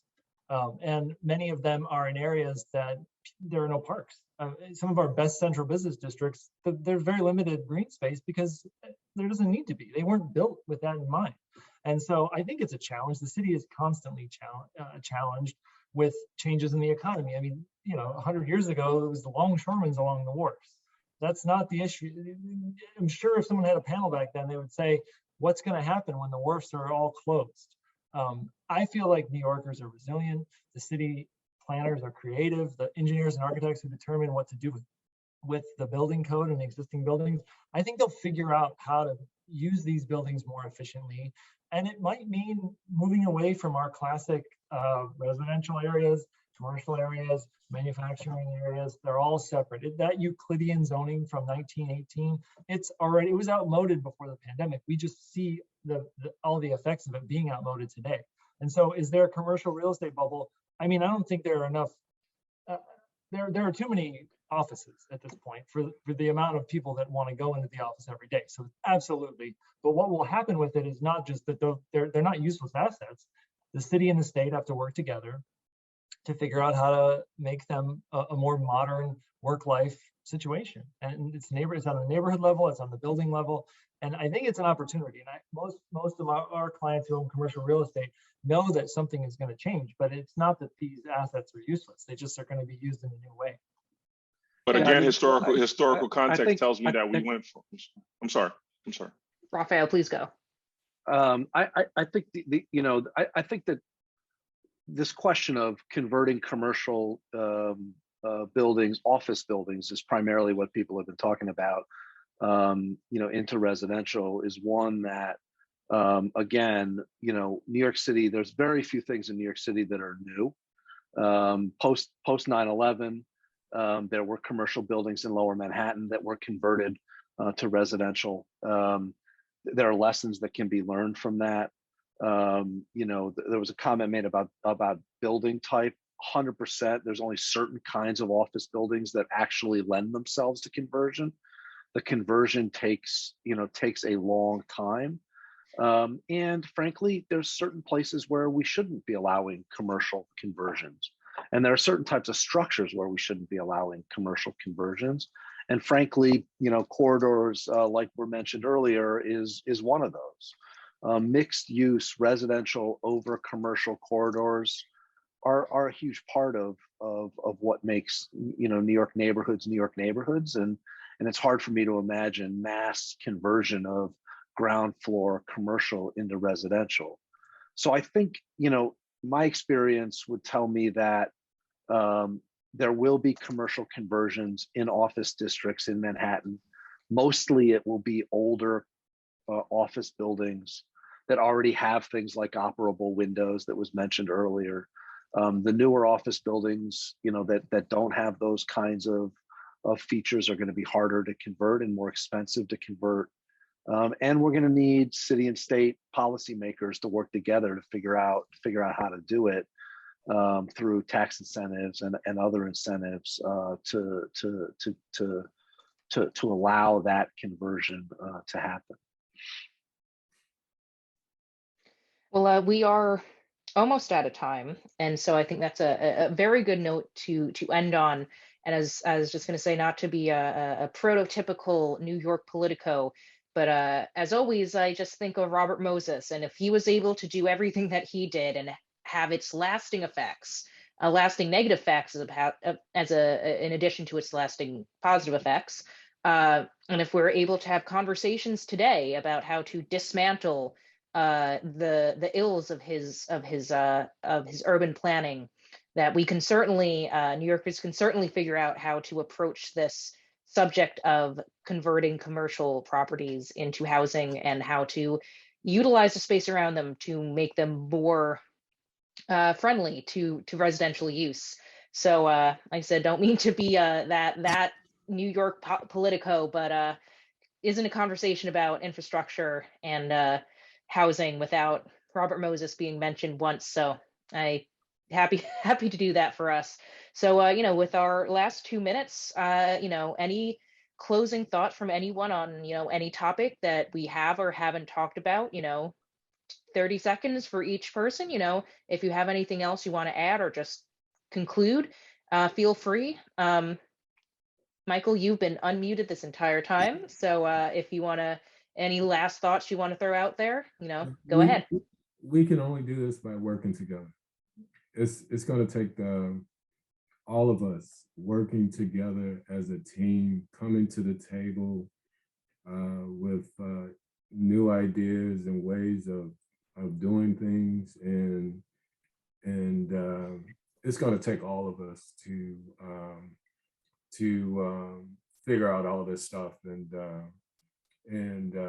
so I just look forward to working with all of you to build back better the greatest city in the world, New York.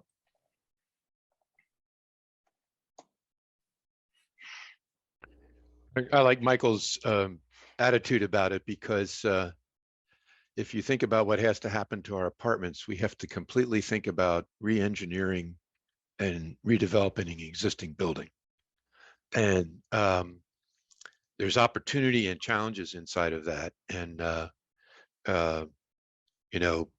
everything from the creation of intermediate temperate spaces to new systems and designs that are suitable for the next century, and then keeping the buildings affordable for low-income families. That's an enormous challenge, but I think it reflects some of the infrastructure challenges generically that we face as a city at large. Any last closing thoughts before I hand it back over to our MC to close us out? I would just wanted to say thank you so much, Rebecca, for bearing with me. I know that I could be a lot to handle and work with. I really appreciate that, and I would just agree that I'm cautiously optimistic about the city and state working together to accomplish and tackle all that we have in front of us. I think that the mayor and the governor have shown a commitment to that. I just look forward to seeing it in both the budgets. Well, you were a pleasure to work with, all 6'6" of you. That's 6'10", Rebecca. I'm gonna need 6'10". you to. I need all those inches. I wasn't sure. I didn't want to go too high. I couldn't remember quite how tall, but it's great to have you, John. We're all 6'10" on Zoom, so. Well, thank you to all of our panelists. You are all wonderful. Thank you so much for coming on and having this discussion. I hope that it was as enjoyable for our listeners as it was for me to moderate, and hopefully for you to participate in. A lot to think about with economic recovery and development, but ongoing conversations and lots of them to be had. So I'll just hand it back over to our MC, John Lentz, to close us out. Thanks, Rebecca. Great. Thank you, Rebecca. Thank you. To these panelists. Thank you. Thank you. And thank you to everyone that we heard from throughout the day. Learned a lot. I'm hoping our audience did as well. A few closing remarks. I'd like to thank our sponsors again, sponsors of today's event, or Amtrak, the Community Preservation Corporation, I-Corps Strategies, Infrastructure Engineering Incorporated PC, the New York City School Construction Authority, Strook, Greenstone First Consulting. We also have a few events coming up. If you like this, check these out as well. On Friday, March 4th at 10 a.m., we have our third segment in our AARP New York series focused on housing with our state legislators. Registration is free and can be found on our website and in the chat. Also, please join us at 9 a.m. on Thursday, March 17th for our annual Digital New York Summit, which is in person again. It'll be held at the Museum of Jewish Heritage in Manhattan. Tickets are available on our website and in the chat. We'll have a link for you as well. Finally, join us on Tuesday, March 29th at 8 a.m. as our sister publication, NYN Media, presents its annual BoardCon event, also back in person. Looking forward to that. That'll be held at the Museum of Jewish Heritage as well. Tickets are on sale now and can be found on our website, and we'll have that link in the chat as well. Finally, thank you to everyone who tuned in. This concludes our program.